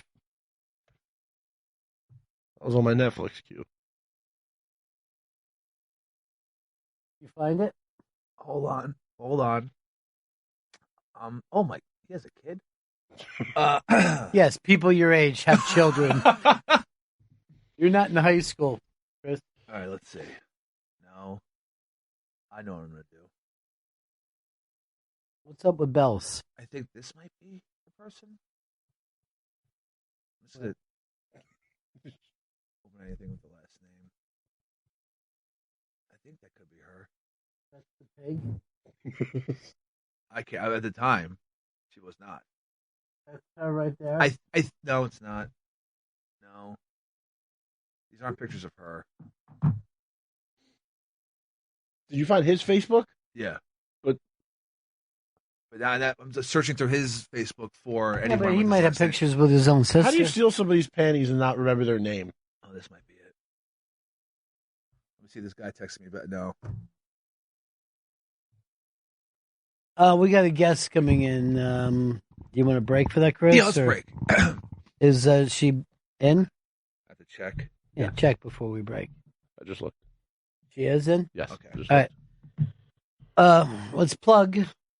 Vicky Cooperman is coming in studio. Her newest album, Three's Comedy, is playing now on SiriusXM and is available Come on. and look at Idaho. It's playing now on SiriusXM and available on iTunes. Her book, How to Spy on Your Neighbor, is available in stores and on Amazon. Hey, would you make me a favor? Yeah. You don't try to steal her underwear I would at never all. do that. I mean, I did it one time. Is this one of them? She's one of them, yeah. Are you sure? This is why I believe in home security, to keep people like Chris out. The best of Bennington is back. Hey, Tony. Tony, what's up? Yeah, hey, I had to drive to a remote location yesterday to see it, and I swear to God, it was raining blood. Just kidding. Heard what you said yesterday about the blood blizzard. I'm with you. No, I'm with you 100%. Yeah. Speaking of being moved by an eclipse, on Christopher Columbus' fourth journey to the Americas, he and his buddies stowed away in one of those Caribbean islands, and they're putting them up. They're giving them food and stuff, and then they're like, "Hey, now time you guys move along." So Columbus said, "Well, tell you what, if you don't feed me, I'm going to make the moon go away." He knew that there was a lunar eclipse coming up, and he didn't, of course. So anyway, that night, all the natives freaked out, and they worshiped them like a god, and started feeding them. I have always heard this from different explorers that they said we're going to let monkeys eat the moon or whatever. I kind of have a feeling that's more mythology than anything else, because your chances of you being in this situation just as an eclipse is coming along, I mean, you know how rare it is. But it is a good story. Yeah. You know what I mean? And that's the important thing. You're trying to say this is almost like a pig's blood bullet scenario. Yeah, I mean, I don't know if he did that shit. Like they said, something doesn't have to be truth to be true. You know what I mean? Like the underlining bit to the fucking story works. Hey, we're smarter than them. but I don't know. The odds of pulling. I mean, it is. I mean, I can't tell you how many times in movies I'm watching a poker game and I see a fucking royal flush and I've never seen one in real life. But they come up pretty frequently where some cowboys just fucking ace, king, it's all right there. Jesus Christ. In order? Yeah, in order. Literally in order, because it's not cinematic to sit there and start moving cards around. So I don't know. I don't know whether it's just a good story. Enjoy your fucking good story, folks. They don't all have to be true. All right? Die Hard didn't happen. But, it's fucking kind of cool. Well, yippee-ki-yay, motherfucker. Oh, I got an idea. I'll tape this gun to my back. And then somehow... Ouch. I mean, most people can't scratch that spot on their back that they want to. But this guy is able to pull a gun out from fucking duct tape. I wish you couldn't, he couldn't unstick it. How would you be able to? I don't know whether you ever dealt with duct tape before. I'm pouring fucking hot water on stuff. I don't know. This duct tape might be there forever. Or just really screamed in pain after he did it. He had a fucking hairy back, and you just see this one area that's just all fucking ripped clean. He's got a movie coming out that people are mad about when Bruce Willis goes and shoots up South Chicago as a white guy. I mean, why couldn't you make Death Wish with a black dude? You're fucking constantly remaking things as black movies or woman movies. Why put Bruce Willis, the whitest guy, into that thing where I'm going to shoot everybody in the south side of Chicago? Good. And I get it when people are like, where did this come from? It's fucking Death Wish. And most movies have been Death Wish forever. Like, somebody hurt my fucking wife. I'm going to shoot everybody now. I mean, Taken is Death Wish. All of them are Death Wish. Unforgiven is Death Wish. It just goes on. Yeah. There were Death Wish movies long before Death Wish. Ransom, Death Wish. Yeah. You name it, and it's fucking Death Wish. John Wick is Death Wish. Mm-hmm. But because the name Death Wish, it just fucking carries so much. And, anyway. What else we got to talk about today? I know we got a lot on our plates. Chris, what's your big story of the day? All right, so this news just came out from the company that owns Tinder and a bunch of other dating websites. They put together some data and found that having a better credit score is the most attractive quality a person can have when they're looking for a new mate. Well, certainly for young people of a dating and I want to get married age, a fucking credit score is very fucking nice to have. I've never asked. No one's ever asked me for my credit score. But you don't get credit. You don't buy anything on fucking time. Zero. That's, by the way, that's why a woman would be crazy. She'd have to be an immigrant to date you. Not an immigrant. What? She isn't? I thought she was from Costa Rica. Oh, yeah, I guess, yes. She just grew up in America. She was born there. Yeah. Yes. Yeah. That makes you a fucking immigrant. Counts. Way to know your chick. But I am not surprised by this. This is the same thing as saying I want a guy with money. What they're saying is if you're a young woman in the nesting years, yes, if you don't want a guy who is a baller who throws money around, there is nothing worse than a guy who makes $2,000 a week and spends $2,500 a week. That's the worst dude going. I've had to explain this before to many men who have issue with women who the way they are superficial is by choosing men who have money, have a good job, or in this case, have a good credit score. I don't see any difference between that and being like, I like her because she has great tits. It's just a different type. Like, right. At least this leads to something. At least there's they're like, okay, so maybe that means he'll be responsible in the future. He'll care for my family. First of all, it does mean that you're responsible. So if they would have put the number one thing that a woman likes in a man is responsible, that would seem the exact opposite of superficial. Right. You know what I mean? Yeah. He's a responsible guy. He doesn't go around blowing his money. He doesn't fucking say he'll pay for something and won't. Okay. You know what I mean? When All you right. really think about it. That makes a lot more sense. Yeah. That way. So the credit score, it's not only means like, oh, he pays off his credit. It also means he doesn't go around buying jet skis that he's only going to use twice. That guy seems fun, though. fun is good for early dating. It isn't fucking good to marry. You know, that's the fucking problem that guys see. Fun. Most of that fun is fun to other guys.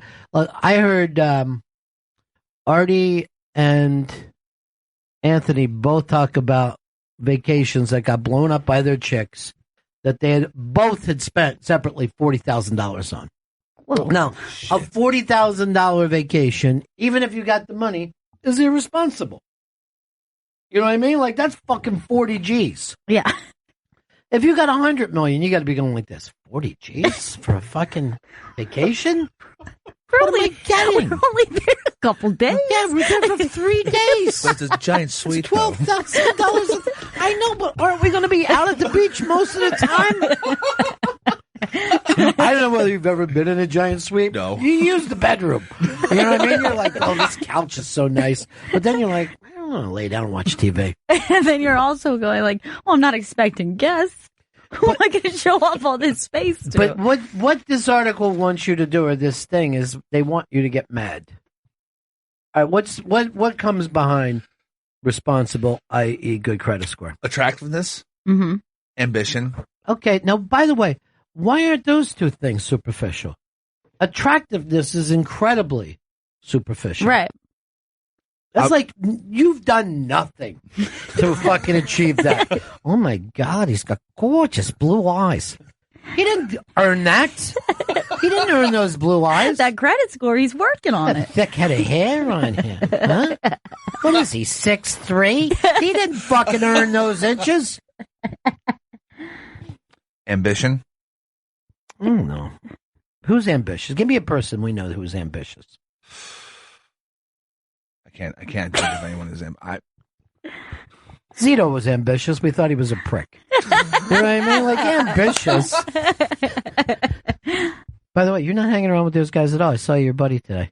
Yeah, rarely. I'm just hanging out with my chick in Brooklyn. Oh, you're in that phase. No, here's the thing. He used those guys because his old friends dumped him.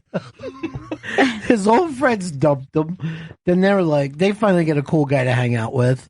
And then as soon as he finds a little fucking better, look, he's going. Peace out. Peace out. And you're on my worried about side. people being superficial.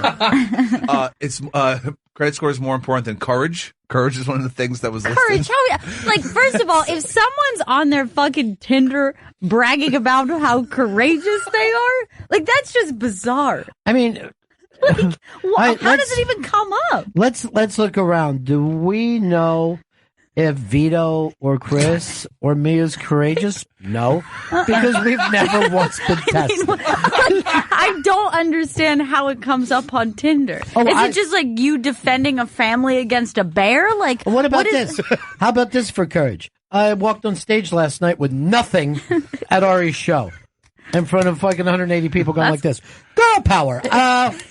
Girl power. Let's break it down, shall we? Girl. We all know what those are, right? You know what a girl is? Yeah. Pal. All right? There's your friend, your girlfriend. Her. Girlfriend, her. So let's think that over if we can. How much more time do I have to do? 15 more minutes. I don't want to TJ Miller this and go into some tried and true material about cats. I go like this. It isn't fucking cat power, is it?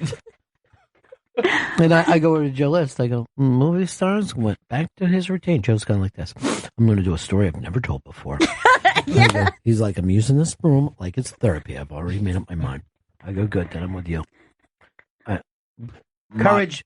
Again, what are you a fireman? Is that a better way of saying fireman? Modesty.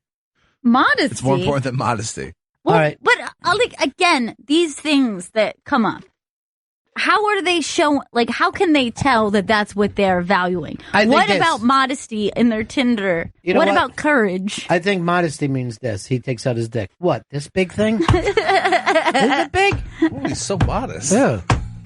I don't know whether it's big or would you just say girthy? Modest is what? He doesn't have a nice car, probably. Yeah. You know what I mean? He's and willing this to is drive only an women? SUV. This is women to men? Yeah, this is women find men. It's not going to be boys to men. That fucking scene is over. And then finally, sense of humor. Oh, sense of humor. Now, sense of humor is another interesting thing. Because are they saying this person is funny or they enjoy funny? I think that normally what it has to mean, because there's not enough funny people on earth for all the people to be going, sense of humor is most important to me. I think what they're saying is we find the same things funny. I would so agree you with that. could like the same movies, like the same comedy, laugh at the same uncomfortable moment at a party. You share a sense of humor, not Right. just like, I mean, I want a guy with a type 5 when I meet him. Honey, Modern Family's on. Exactly. The little fat kid's adorable. Let me tell you, I agree. spent all day yesterday with funny people. They're exhausting. I don't know how anybody could date or be around them. But again, I know you like list porn. That's your thing because you get to read it off like you came up with it. But the second you are questioned on it, Yes. you've proven that you haven't given any thought to that list. And you buckled under, like you were like, aren't we all ready to be outrageous over this outraged? The fact that they say credit score. And as soon as we set me as responsible, Vito, do you know what your credit score is? I know you got that sweet new Amex. Did your mom co-sign? No, it's all me. I think my mom's credit is way worse than mine, so like she can't even. Her name's not allowed to be near my credit card. Yeah. I've only made my second payment on it right now, so I don't know where I stand on credit score yet. Well, you got an Amex, so you got to pay it off every month. Yeah, I do. I'm too nervous to like do the minimum payment, so I've just been throwing all the money. I back. thought the whole thing of American Express is that you pay it. Like it's almost like a business card. Yeah, it's like I only have to make a $35 minimum payment a month, but I just don't trust myself having the extra money in my account. There's different kinds of Amex cards. Thank you. There's like the classic like green Amex, and that you got to pay off at the end of the month. Yeah, that's what I thought you had. I just have a blue one. All right, so you basically have just like a little fucking credit card He for has some yourself. basic bitch credit Look, card. here's the thing about credit.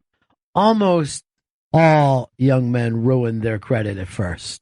And then by the time you get out of it, you get into your late 20s, early 30s, you're like, well, I'm not going to let that happen again. Because the first credit card I got, I used to call my margarita card. It was like, this is a card for free margaritas.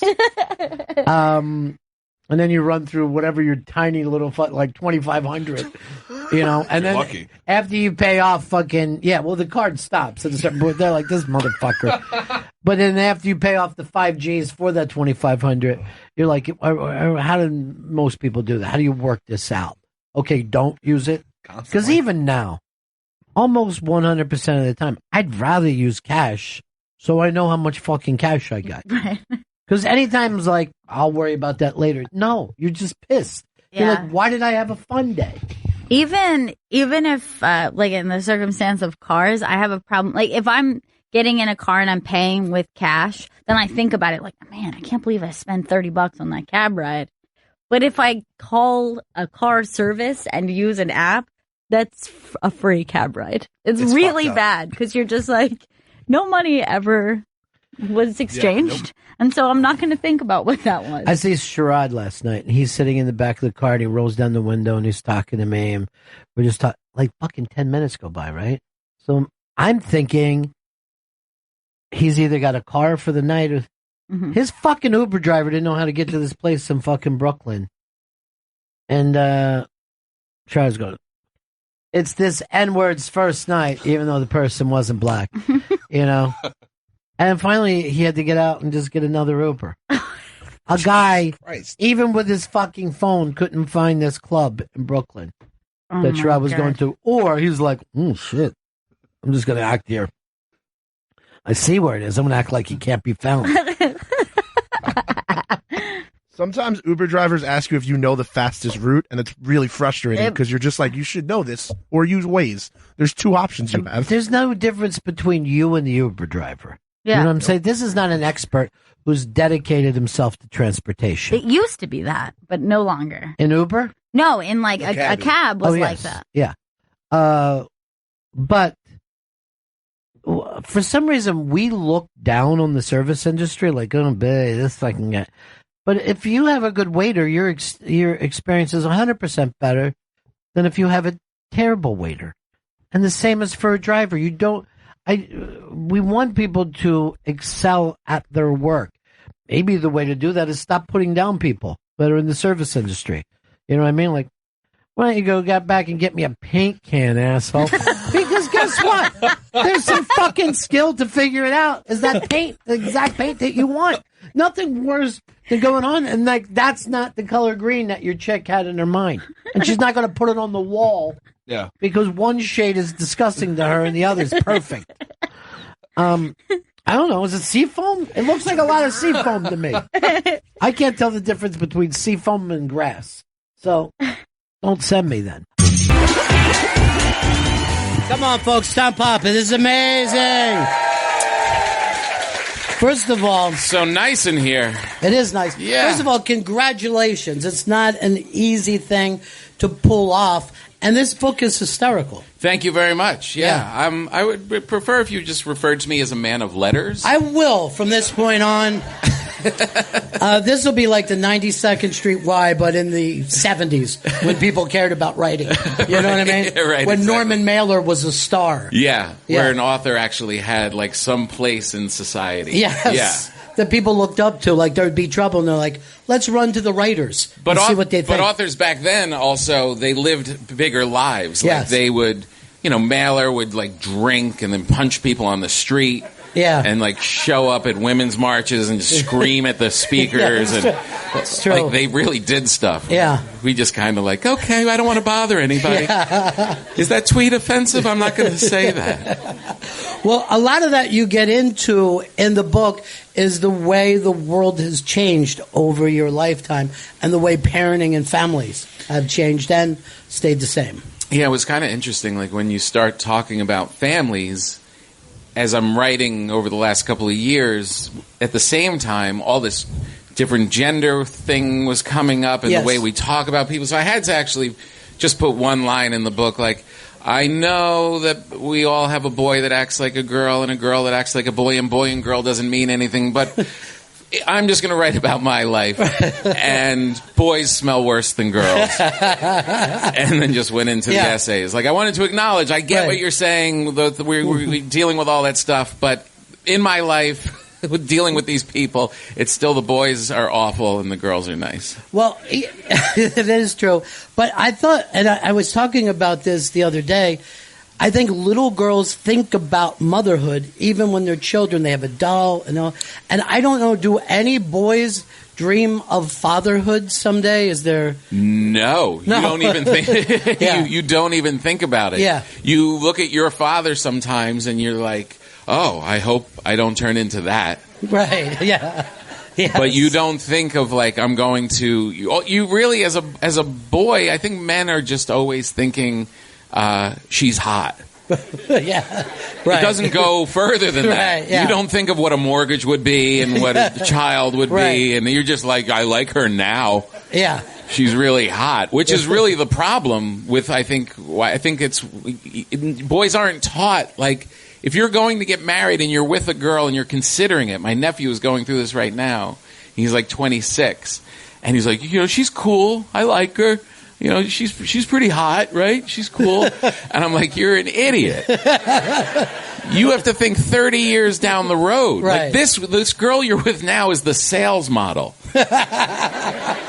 This is the shiny version. This isn't who you're going to spend your life with. Yeah. You're going to spend your life with the version that's 30 years out. You have to look at your man and picture him 3 times the size. And bald. He's probably going to be bald. Or worse, just 3 hairs, like a doll that's been caught in a fire. No more cool motorcycle in the garage, but he's in the garage because he paints birdhouses now. You don't think that way. Wow. And women, you have to think about your woman that way. You have to look at this girl with this beautiful long hair when you marry her. It's happening to my wife now. When they're older, everyone, short haircut, just straight up. Like all old women that look like they're surprised. Hey, I'm still alive. Look at me. Hey. No more lace bras and panties either. Yeah. Underpants, industrial strength, cotton, keep everything in shape, underpants that she hand washes in the sink. I told my nephew, when you're brushing your teeth and you have to spit in the toilet and you're not angry, you know you married the right gal. And this isn't a sad story. This is really the story. Like, if everything goes right, this is the happy ending you get. Yeah. He won't listen to me. Well, that is the beauty of youth. They never listen. You know what I mean? That's the thing about school is kids just sit there because they can't believe any of the things that you're telling them. You know? Right, exactly. They're like, you're old. That's what kids just look at other people who've actually lived, and they just like, oh, you're old. Why do you have that brown spot on your face? And you're like, no, I have wisdom. You're like, yeah, you also have food in the corner of your mouth because you have no feeling in your face anymore. I remember when my grandparents would tell me, like, when they were a little kid, they go, when I was your age, and I would think, you're lying. You were never young. Everything you're saying to me right now is a lie. That's right. And they had no photos to prove that they were young. Yeah. There was like one photo of them like raking in a field. You know, now we can actually document and say, no, look, I was there in the 80s. Now, go back to the book is called Your Dad Stole My Rake, and where did that story come from? Your Dad Stole My Rake it's not really even an essay in the book. It's just kind of the overarching feeling that I had of being a child, growing up, being in this big world, this big place. And I remember distinctly a neighbor coming over and saying, your dad stole my rake. And I was just like, oh, why am I accountable for my family's actions? Because my father did steal everybody's tool in the neighborhood. He never bought one tool. He would just tell me, go get a hammer from Mr. Milana. Go get a screwdriver from what's-his-name. And I would go and I didn't want to go because I would ask, and they would look at me as a child and be like, fine. And they knew they weren't getting it back. My father would do the job. He would do it horribly. He couldn't really use the tools. He would get angry, throw it. And then there it would sit in the garage for weeks. And then eventually they would come over. Your dad stole my rake. Can you give it back? I'm like, oh, we're moochers. But that was the feeling, like you're kind of at the mercy of whoever you live with. Right. And you are at every stage, really. And that happened when I was younger. And now that I've made my own family, I've made two people. And I'm their leader. And I know, I'm not sure exactly what the things are, but I know my children are being humiliated by some of my actions. Right. I don't see it. I think I'm cool. I think there's no way that they could be embarrassed, but I know that they are. I don't know what. I'll find out later when they write a book. That is true. Everyone who thinks they're a good parent has no idea. Because it's like thinking you're a good dancer. Somebody else has to say it. You know what I mean? Like, if someone says, hey, I'm really good in bed, you're probably not, you know? Right. So the same thing we don't know, but you bring up some crushing stuff of little things, offhanded things that were said to you when you were a kid that you held on to. There are these moments when you're, as a parent, like I can see it from both sides now, but as a parent, you really try and give them wisdom. You try and pass on some real lessons, like it's important to call your mother, or it's your sister. Your family is the most important thing to you, and you say these things and think about them and try and impart it and give them these guides for life. And they don't remember any of that. It doesn't resonate. Right. What resonates are the dumb moves you make in between when you're just living. Like I came up on my daughter. She was sitting outside on the front porch. And she's sitting with my wife, and I was like, oh, they're there, and then here comes Dad, and I just walked up like, hey, guys, and they just screamed. They're like, ah! I was like, what? You stepped on Snaily. And she had gotten a pet from the garden, a snail, and this was the love of her life, and I came like Godzilla and stepped right on it. Right. And I tried to put it back together. Which you would think a snail you'd be able to put back together. Like you just give them a new house. Like go out, find another one. But that does not work. And to this day, whenever I make a mistake, whenever my wife is annoyed with me, my youngest just looks at my wife and says, well, remember the time he killed Snaily? This is 10 years ago. Right. And still, that's the thing that's going to stick with her. Yeah. And it was the same when I was growing up. I'm sure my father tried, but I was driving with him once on Route 17 in New Jersey, And it was early in the morning, and I was just blabbing away. I don't remember what it was at that age, probably at 10 or whatever. I was just talking about Saturday Night Live or Eddie Murphy, or I was just blah, blah, blah, blah, blah, blah, blah. And my father turned to me as we're driving and said, "Are you going to be one of those guys?" And I was like, "Well, one of what guys?" Yeah. One of those guys that has to talk all the time.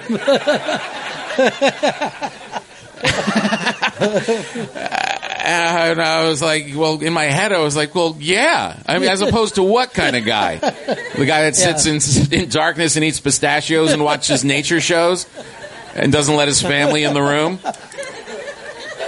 And it's so bizarre that my whole life is being one of those guys. Yeah. I talk for a living.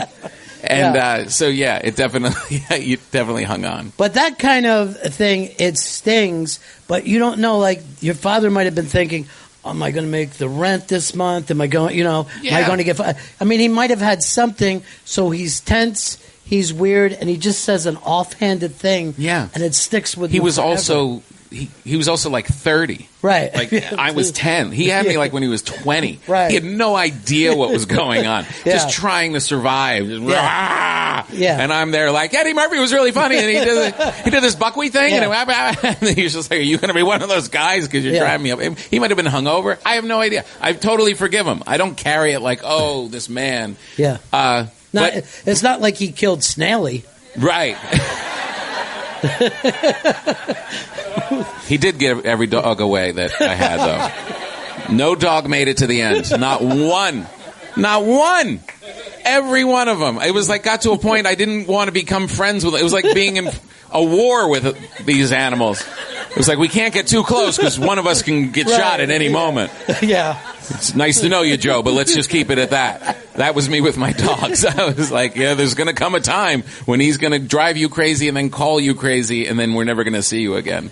So, yeah. Well, that is a giant difference in the generations, that those guys would have a full family by 28, 29 years old. Yeah. Someone 29 now is all excited because Deadpool is coming out. Totally. And they're going to sleep outside the theater and go see it. You know what I mean? Like, it's crazy how much that changed. No, you see 29-year-olds laying on the floor of airports.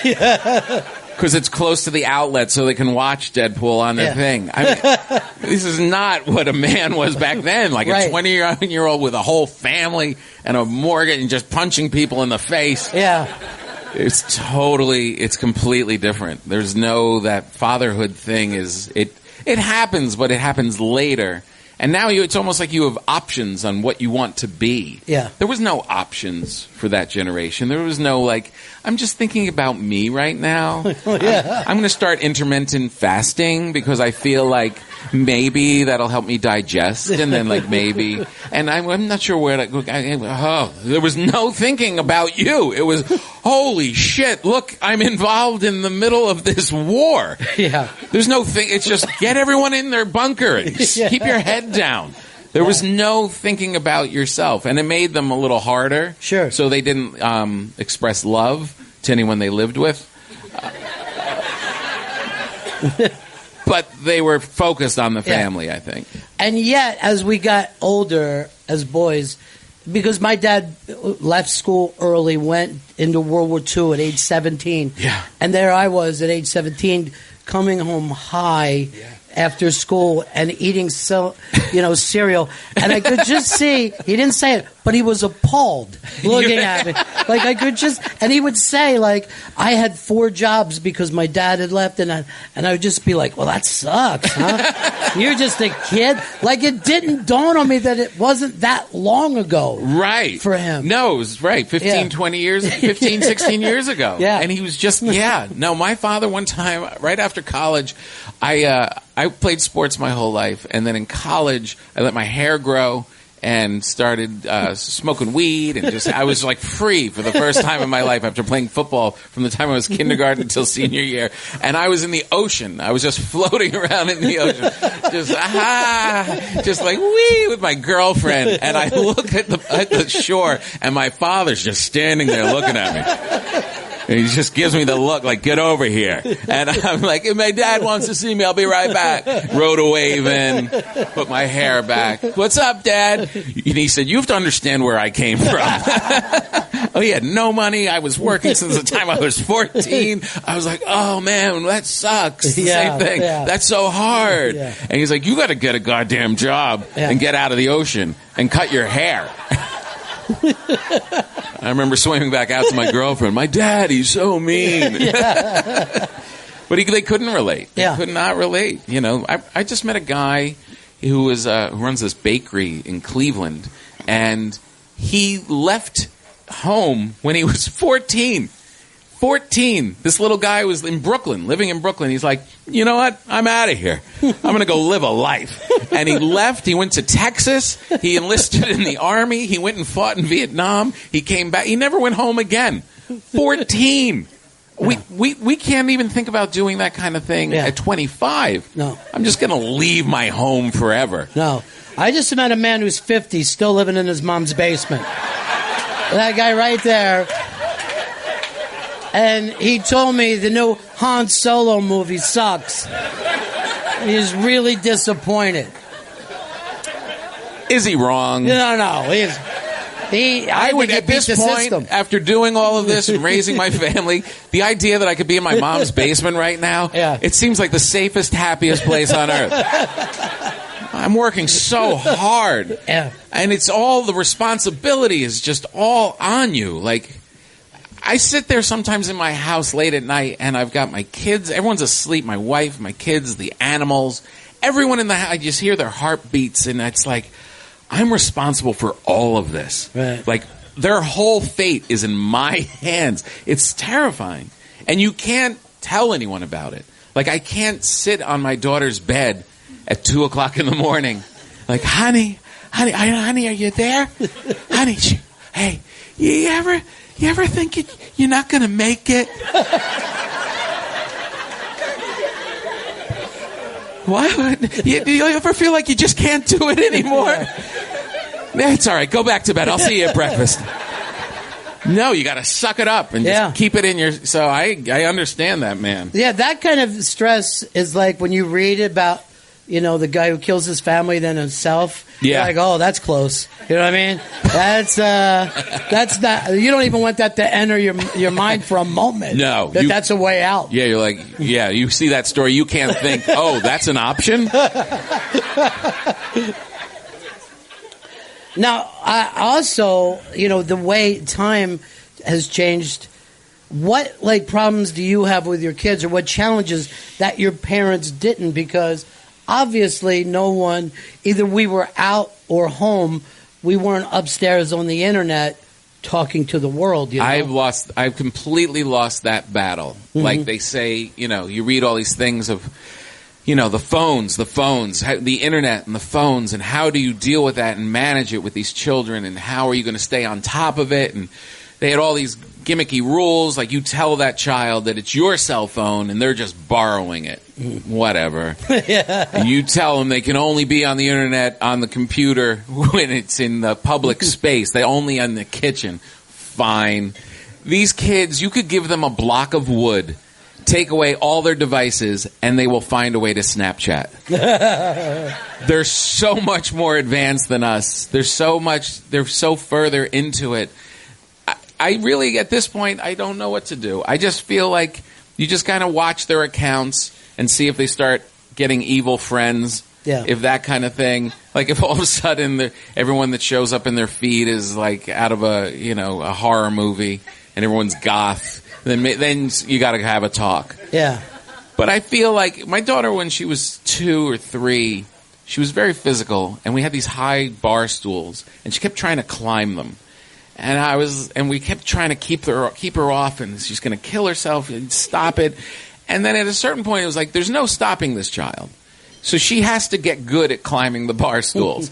And she did, like a monkey. She could just go up, and it was safe, and she was safe because she got good at it. And I feel like that with all of this stuff, with the phones, they just have to be good at it. They have to learn to cope. You have to keep talking to them. But there's not even a battle to be won. They are now, the world is completely opened up.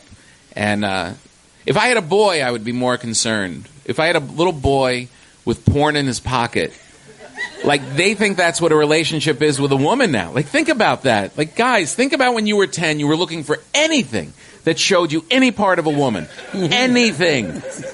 Anything. And now they have all of it sitting there, all the world's pornography on their phones. You have to teach them, like, what an interaction is with a woman. It's horrible. I'm off porn completely, and this is how you get off porn, by the way. And you know this. Get off on porn or just get off porn? No, don't get off. No more porn. Yeah, no more porn. Make your own women. Make your own women. I've made 2 people, and they are women, and I am not looking at porn. They're 15 and 13, and they're about my height. Yeah. There's a lot of people in porn that look like people who show up in my kitchen. No, I am not looking at it. Yeah. I masturbate to bone density ads now. Newscasters, old newscasters. That's who I hang with. You know, young girls look at porn too. It's not just young boys. Yes, I know, but they will deal with it in a different way. They are not, and again, new gender rules aside. You have to make that. Yeah, I have to make that clear. They go, okay, but the real thing is that a girl will watch it, and she'll be stimulated by it, do whatever with it, but it will be internalized, and a boy will look at it and then want to run out of the house and do it too. You know what I mean? Men are aggressive. We've got testosterone, and there's a thing of going out and doing it and trying to get with women and all of that, and it's all fueled by this aggression, as we're seeing, like all these famous people that didn't even need to be aggressive, and aggression came out. So yeah, girls are looking at it, but they're like most things. A woman will look at it, use it wisely. A man will look at it and use it like a hammer and hit himself in the head, and then look for who else to hit. The book is Your Dad Stole My Rake. This is Tom Papa's look at fatherhood, and I think the difference for you, of course, Tom, is that you're on the road quite a bit. Mm-hmm. How often are you away from the family? I don't know. I haven't. Right now, I'm away more than ever. I had this thing where I decided because they're older now, and I wanted to be around more. And I didn't like being around when they were really little. They're not as much fun. They can't talk. They don't get your jokes. But now they're really fun, and they're also leaving soon. So I want to be around more. And so I was like, I'm going to manage the road a little better. And then all these projects hit at the same time, and I'm gone now more than I ever have been. I don't add it up. My web designer, put a touring map, see Tom on the road with all the little dots of where I'm going to be. I can't look at it. I get anxious. I like just knowing what I have to do on Friday and Saturday. I don't like looking at I'm going to be everywhere between now and December. It's too daunting. So I try and not go out too much, but right now I just have a lot going on. When was it weird for your kids when they found out that their dad was a comedian, that their dad was friends with Jerry Seinfeld and Colin Quinn, and was that an odd thing? It was really weird when they heard I was friends with Colin, because they had no idea who that was.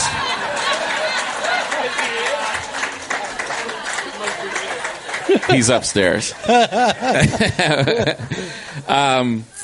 It's different stages, Like in the beginning, my wife would put me on when I was on Conan or something, and they were little, and I just want to see SpongeBob.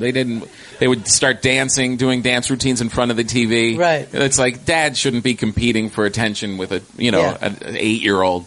And then they got a little older, and then they started to realize that I didn't have a job. That was the big thing. Yes. It was like they started seeing other homes, and they're like, the dad goes to work and comes home at night, and he's not funny. It's a weird life. And they started like, how did you do that? What are you doing with your life? And then they kind of cool off. They don't really get into my material that much. Then they start looking at it now for hookups. Like if I'm going on Conan, I'm like, you guys want to come to Conan? And they're like, who's on it? I'm like, Me. I just told you I'm going to be on it. They're like, yeah, who else? Ryan Gosling. Okay, we'll go. So now there's I think they think it's cool. Right. And I'm funny with them. Like, they know I'm funny. They know I make my living that way. But I'm not that. I don't think they pay attention to the act or like or the book. I don't think any of that kind of stuff. Right. But I can make them laugh. Like, I can still like break them down, that's like the most important thing. Yeah, that's amazing feeling, Yeah. right, to have that. And Yeah, you have a whole radio show based on that premise. Yes, I do. Yeah. I just want to make that person laugh so badly. I'm going to take her to work with me. Yeah. I mean, like, people were surprised about that, but that was us at the breakfast table, and I'm sure you were the same way, that you were sitting around Completely. having fun doing that. Oh, and when I go in and visit you two, I'm totally envious. It actually is like a canary in the coal mine. I'm like, oh, this can work. Like, we can stay happy. If I just keep making them laugh, maybe we have a shot. Well, I got so many emails from fathers when Gail joined the show with me, people that have little girls that were like, oh, they're not going to just go away. Right. I didn't realize what a fear it was for fathers that one day their children would just leave, and that would be the end of it. Yeah, no, I'm going through that now. She's going to start looking at school. She's got 2 more years left, and I can't watch anything where a girl. When I watched Lady Bird, the movie, and she goes away to college, I was just bawling alone on a plane, like, I just can't. Anything like that. That is really weird that you sit there and identify with Lady Bird's mom, because I did the same thing, and it was not the point of the movie. No. You know what I mean? You're just seeing a young girl going out and facing the world, and you're like, I can't take it. Yeah. Don't leave. Yeah. But I've been playing that card lately. I just keep saying, we're going to spend a lot of money and stuff, and you're going to leave, but I could probably give you about half of that if you stay. Yeah. And the younger one's kind of considering it. She's like, really? I'm like, yeah. And no homework either. You could just kind of hang out with me. Yeah, don't let them do homework and they won't go away. That's probably, unless it's the Merchant Marines. You got to watch out for that. Yeah, they keep saying, what school do you want to go to? And I'm like, how about headshots? How about you just get some headshots and go into show business? Seems like the fun thing to do. Yeah, completely. Yeah. Well, that's the other thing that you don't realize it when you're a kid, when your parents say it all goes like this, but it does. You know what I mean? We didn't believe them. Do you think that life goes faster now because of technology, or it just goes faster the older you get? I don't. I know this. Like, I had a thing where there's old friends of mine that I haven't seen for a while. And it seems like you have. You know what I mean? So there was a thing where I hadn't seen Brian Regan for like 10 years. And when I saw him, I went, oh, yeah, you were right about that restaurant. And he goes, yeah, right? It's great. And that was like amazing. That's the size of your entire education when you're a kid. Right. And it feels like it's like this. Yeah. So you have no answer for me. No, I think... Well, I do know this. I know that everything does feel like it has a shorter shelf life. Yeah. And a lot of that has to do with technology. But I also think because our president, there's something new every 5 minutes with him. Right. That used to be, your dad would read the paper, and the next day he would read the paper. Right. It didn't feel like he had to know something again after the paper. Right. Yeah. So like when you were a dad and Lincoln was the president. Right. You were like, man, this is a long life. Right. I heard they might do something with the slaves. Yeah, right. That was years ago. Yeah. All right, let's go to the field. Yeah. Because and we're like, geez. Yeah. But also the world didn't change. Like, you could teach your children things back then. Like, here's how you make a chair. And that would be valuable to them. But you can't even say, here's how to use a computer, because they're using a phone. Yeah, and it'll be obsolete. Everything's... Exactly. You can't keep up. Yeah. Yeah. But I would have to say, too, though, that I think that back then they probably felt the time was going quicker because they died when they were like 30. Yes. Yeah, that was... They're like, oh, my 29th birthday, not going to make it much longer. Yeah. Let me show you how to make a chair, children. Yeah. But I think is what helped, though, they suffered. So it also felt longer. Right. You know what I mean? Like, you were just like, kill me already. Yes. I'm bleeding out, and it's been weeks and weeks and weeks. I'm just eating gruel every day. Just end it. Yeah. Yeah, I think it's me. I don't know. It's just human being. We're all dealing with the same amount of time. Yeah. I guess it's just as you get a little older, it just seems faster. And so many more memories, too. I literally was just in my childhood home this weekend from when I was a newborn till third grade, which was right in Park Ridge, New Jersey. And I was filming this thing for this show I'm doing on the Food Network.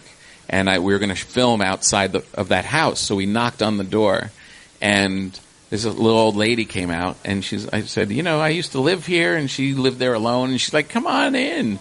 And I went in there, and the flood of memories just came cascading in.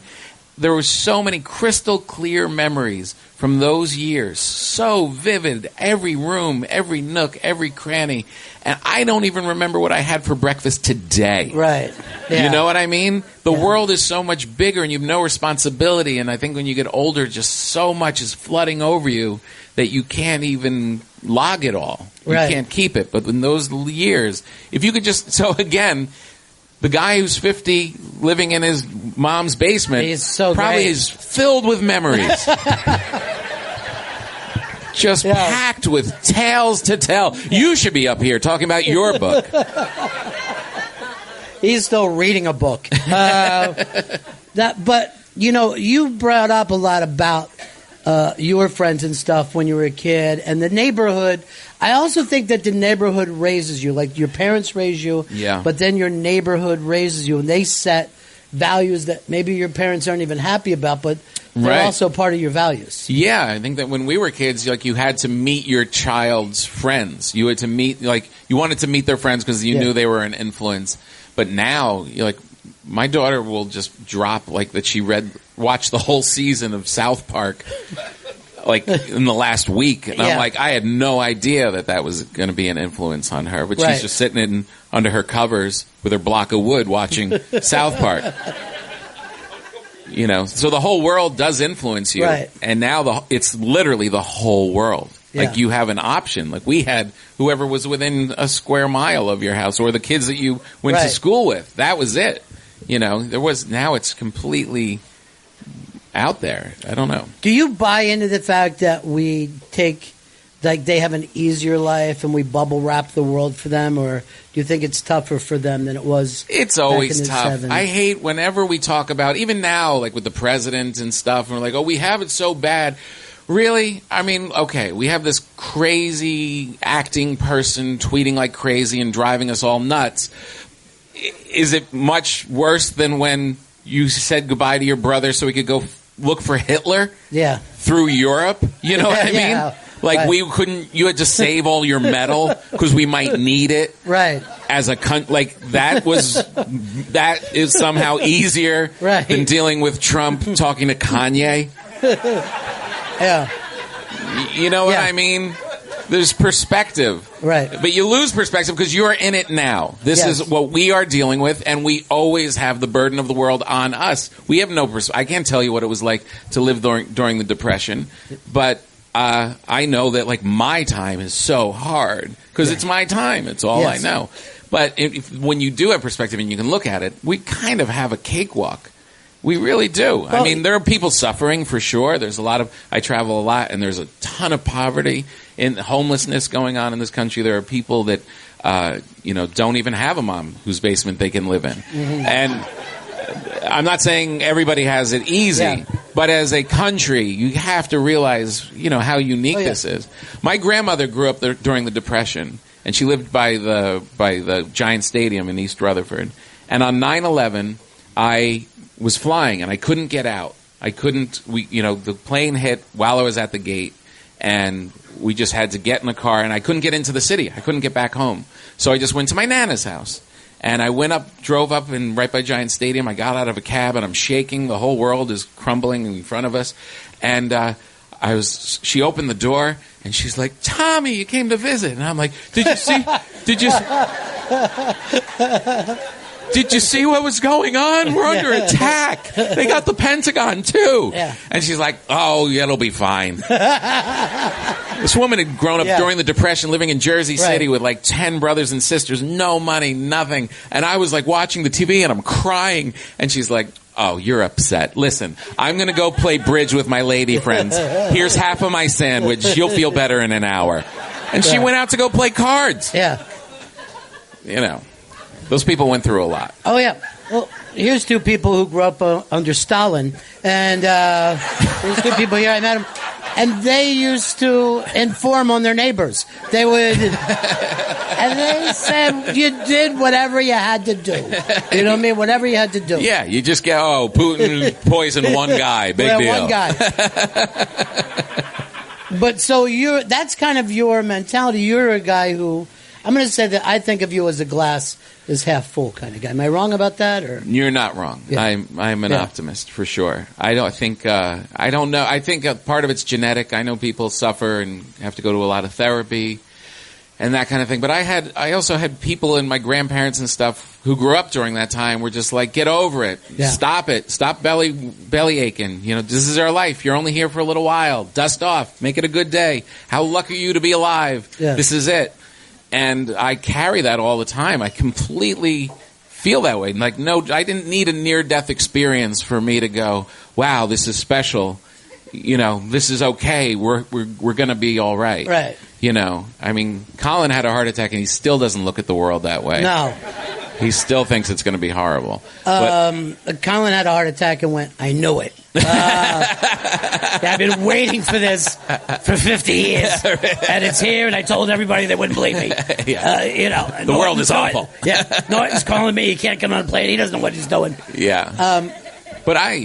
Well, you, into your stand-up, you have this great stand-up career. You act. And, you know, you're a writer, you do radio. I mean, you do so many. It's almost like you're like a 1930s comedian to me. Yeah. Where, you know, those old guys got to pop in and out. Right. But this new show that you have for the Food Network, a baking show. Yeah. And one thing that America agrees on, baking is great. There's not a baking show that people don't. I watched that stupid thing out of England. Yeah. Like it mattered. I don't know why. Yeah. Like, oh my God, who's going to make the best tart? Yeah. And I'm really crushed when some of those people, something fell in the oven. I'm like, I can't believe this happened to them. Yeah. I started baking sourdough bread a couple of years ago. And my friend taught me about what a sourdough starter is. Yeah. Like this natural yeast. Excuse me. And I started making it. And I just started baking with my daughter and like started baking sourdough bread in these Dutch ovens. And it started coming out really great. And I got obsessed with it very quickly. And I started getting really good at it and then posting it. And then I talked about it on a couple podcasts. And people started sending me their pictures of their bread. Yeah. And you've inspired me to try and bake. Then the New York Times did a story on people with their sourdough starters, and I had a picture of me in the Times in the food section holding my starter, and I'm living in L.A. like, hey, in my kitchen, and my friends from New York were calling, going, what are you doing out there? We thought you were a comedian. Why are you in the food section?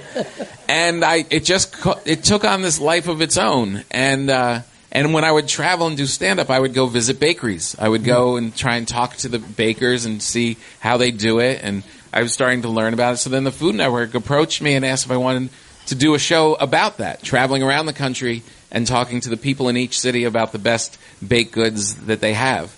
And, and it's not really formally announced, so I'll announce it here. We just shot 8 episodes and start airing on Labor Day. Well, it's fantastic. Yeah. I'm curious about something. By applause, how many people actually like sourdough bread? I had this conversation with Colin upstairs. We both hate it. We both hate sourdough bread. We think it's the worst. It was the worst shock. But you also have a limited idea of what sourdough bread is. Yeah. Sourdough bread is not that tangy, overly sour thing that you would get like on the wharf in San Francisco. That's where I had the first. There's it's a levain bread. It's making you can still if you can use different flours and have it be like a country wheat loaf or something like that without the tanginess to it. You can regulate that. At 17, I had my first bite literally on the wharf, and I hate San Francisco to this day. I want to say this. It literally left a bad taste in my mouth. You know how people say that? I can't. I root against the Giants, the 49ers, Golden State. I hate them all. But you're saying I didn't have the real I didn't have the good stuff. No, you had stuff that had high acidity to it. Good. And you can manipulate it. You would love my bread. When I come back to New York, I will bring you my bread. And I'm telling you, you will love it.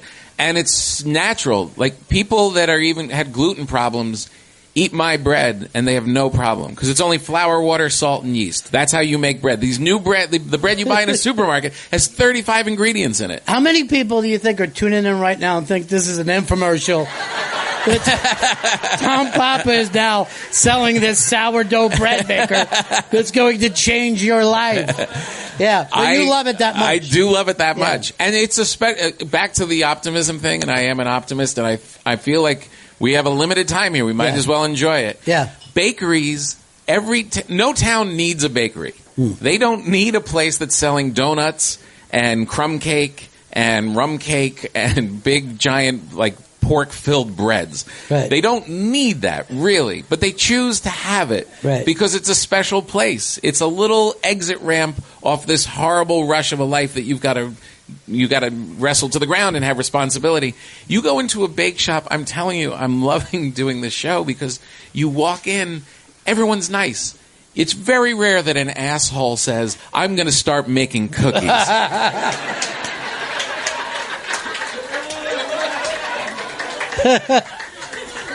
So you meet these really good, hardworking people. It's beautiful. Well, it is. Baking, I mean, it's a special thing. There's a lot of great chefs who will not bake. You know what I mean? Like, because it's precision. It's a different thing. Yeah. The show, by the way, is called Baked with Tom Papa. Oh. So a lot of the stoners are going to love that. Yeah. I think if you're a stoner or an old lady that likes to bake, if you see a show about sticky buns, both of them are going to be happy. Yeah, it really is true. Yeah. It really is true. There's something about that show that the kids who get hired really like the pacing of a baking show. Yeah, right, exactly. Just see how a pie is made, dude. That's going to be pretty sweet. You know, the number one selling cupcake in Chicago was named after me, and it was my idea of the flavors. I did nothing else. But if you go to Chicago, I want you to stop in. I'm going there this week for the Live at Here show. Oh, is that right? Show, yeah. Well, I'm going to make sure that you get a Ron Bennington cupcake because I think that'd be fantastic. I feel like you're being secretive about it. I am not being secretive. What are the flavors? Well, here it was based on, because I'm from Philadelphia, and it was based on some of my favorite cupcakes that were made there corporately. It's chocolate, it's peanut butter, and it's butterscotch. And yes, it's based on tasty cakes. The butterscotch crimpet and the peanut butter candy cake. So I gave them that's Molly's is the name of Molly's Bakery. It's a really great place. Okay. But they would love to see you pop in there. Ooh, that'd be great. I'm going we have the radio show there this weekend, so I'll do it. And you're describing the flavors in that cupcake. I see why you have a very little interest in bread. It's filled with candy and chocolate. Dipped in glaze. Yeah, bread, that's cute. Yeah. No, I love bread. It was sourdough. That was my only problem. That was my only problem. Tell us a little bit about the radio show that you're doing now, because you came into a historic radio show and you've kind of transitioned some stuff. I'm the head writer for Live from Here, which was formerly known as Prairie Home Companion. Yeah. Yeah. Should get a plug. And I do a monologue each week on the show called Out in America. And, they needed Chris Thiele as the host now, who's this genius musician. He's just, I've never seen anybody like him. He plays the mandolin and conducts the amount of music in his head is scary. And but they needed someone to deal with the comedy. And Garrison Keillor, it was his show, his creation, and he wrote everything. So they needed somebody to kind of take over that part of it. So that's my gig now, and we have some writers that submit sketches and stuff, and then I take them in and rewrite them and get them in shape for the show. And then with my friend Claire and Joey Ryan, and then and I get to do this monologue each week. And I listened to that show forever. It's one of those shows, Prairie Home was one of those shows that you pretty much just ran into it. Yeah. If you were in the car with your family, or if you just kind of happened to stumble upon it. For 30, 40 years he was doing that, and he wrote so much. And I just held it in very high regard. I read all of his books. I just loved it. I really respected how much he was writing, and it was very similar. It was like writing about family life and similar to what I like. And I got the job in September, and it was so I could walk around town and say I'm the head writer for Prairie Home Companion, which felt very cool. And then I stood on the stage in St. Paul and read a monologue where he would do the news from Lake Wobegon, and it was a very trippy thing. I'm like, I can't believe I'm close to what this giant was doing. And then he got caught in the whole kerfuffle of the Me Too thing. And he owned part of the show, I guess, so they had to change the name. So they changed it from Prairie Home Companion to Live From Here, because it travels all around. Each week we're in a different location. But, it kind of had to happen anyway. It wasn't his show anymore. The flavor of what he created, we're preserving. It's folksy. It's nice. You can have your kids next to you. It'll still be really funny, but without being vulgar. You're not going to have to reach for the dial. The music is off the charts. The bands, because Chris is such an icon. The people that are coming in, Randy Newman and John Prine and all these amazing, amazing artists. So it needed to go on. It's not a Prairie Home Companion anymore. It was going to be different. Yeah, but it did take a little of the shine off for me, honestly, that the name was changed. But at least you got that, to do that. Yeah, and it was part of the transition, and it was cool. And I love it. I work on that monologue. It's out in America every week. I write that more than anything. When the book was done, I got the gig. And I was writing this book every day, 7 days a week, just writing, and it really got me to the point where I was in that rhythm. And then that show came, and I haven't stopped writing since then. I agree with the reviewers. It's a terrific book. It's Your Dad Stole My Rake. Now, you're going to do a book signing upstairs, too, for the folks that would like to be part of this, right? Yeah. Does anyone want a book? Yeah. That's good. Then I'll do it. Then I'll do it, ladies and gentlemen. I have something for you, by the way. I bought you some cigars. Well, thank you very much. I know I know you like little ones. Yes. Because you don't like to be outside. I know you also have your own style. Yeah, no, this is fantastic. Are they Thank okay? you very much. You're the only guest that has ever brought me a present. And that tells you all you need to know about Tom Pop. Hey, thank you so much, my friend. Thank you. That was Thanks, fantastic. Ron. You're the best. Seriously. Thank you. Tom Pop, everybody.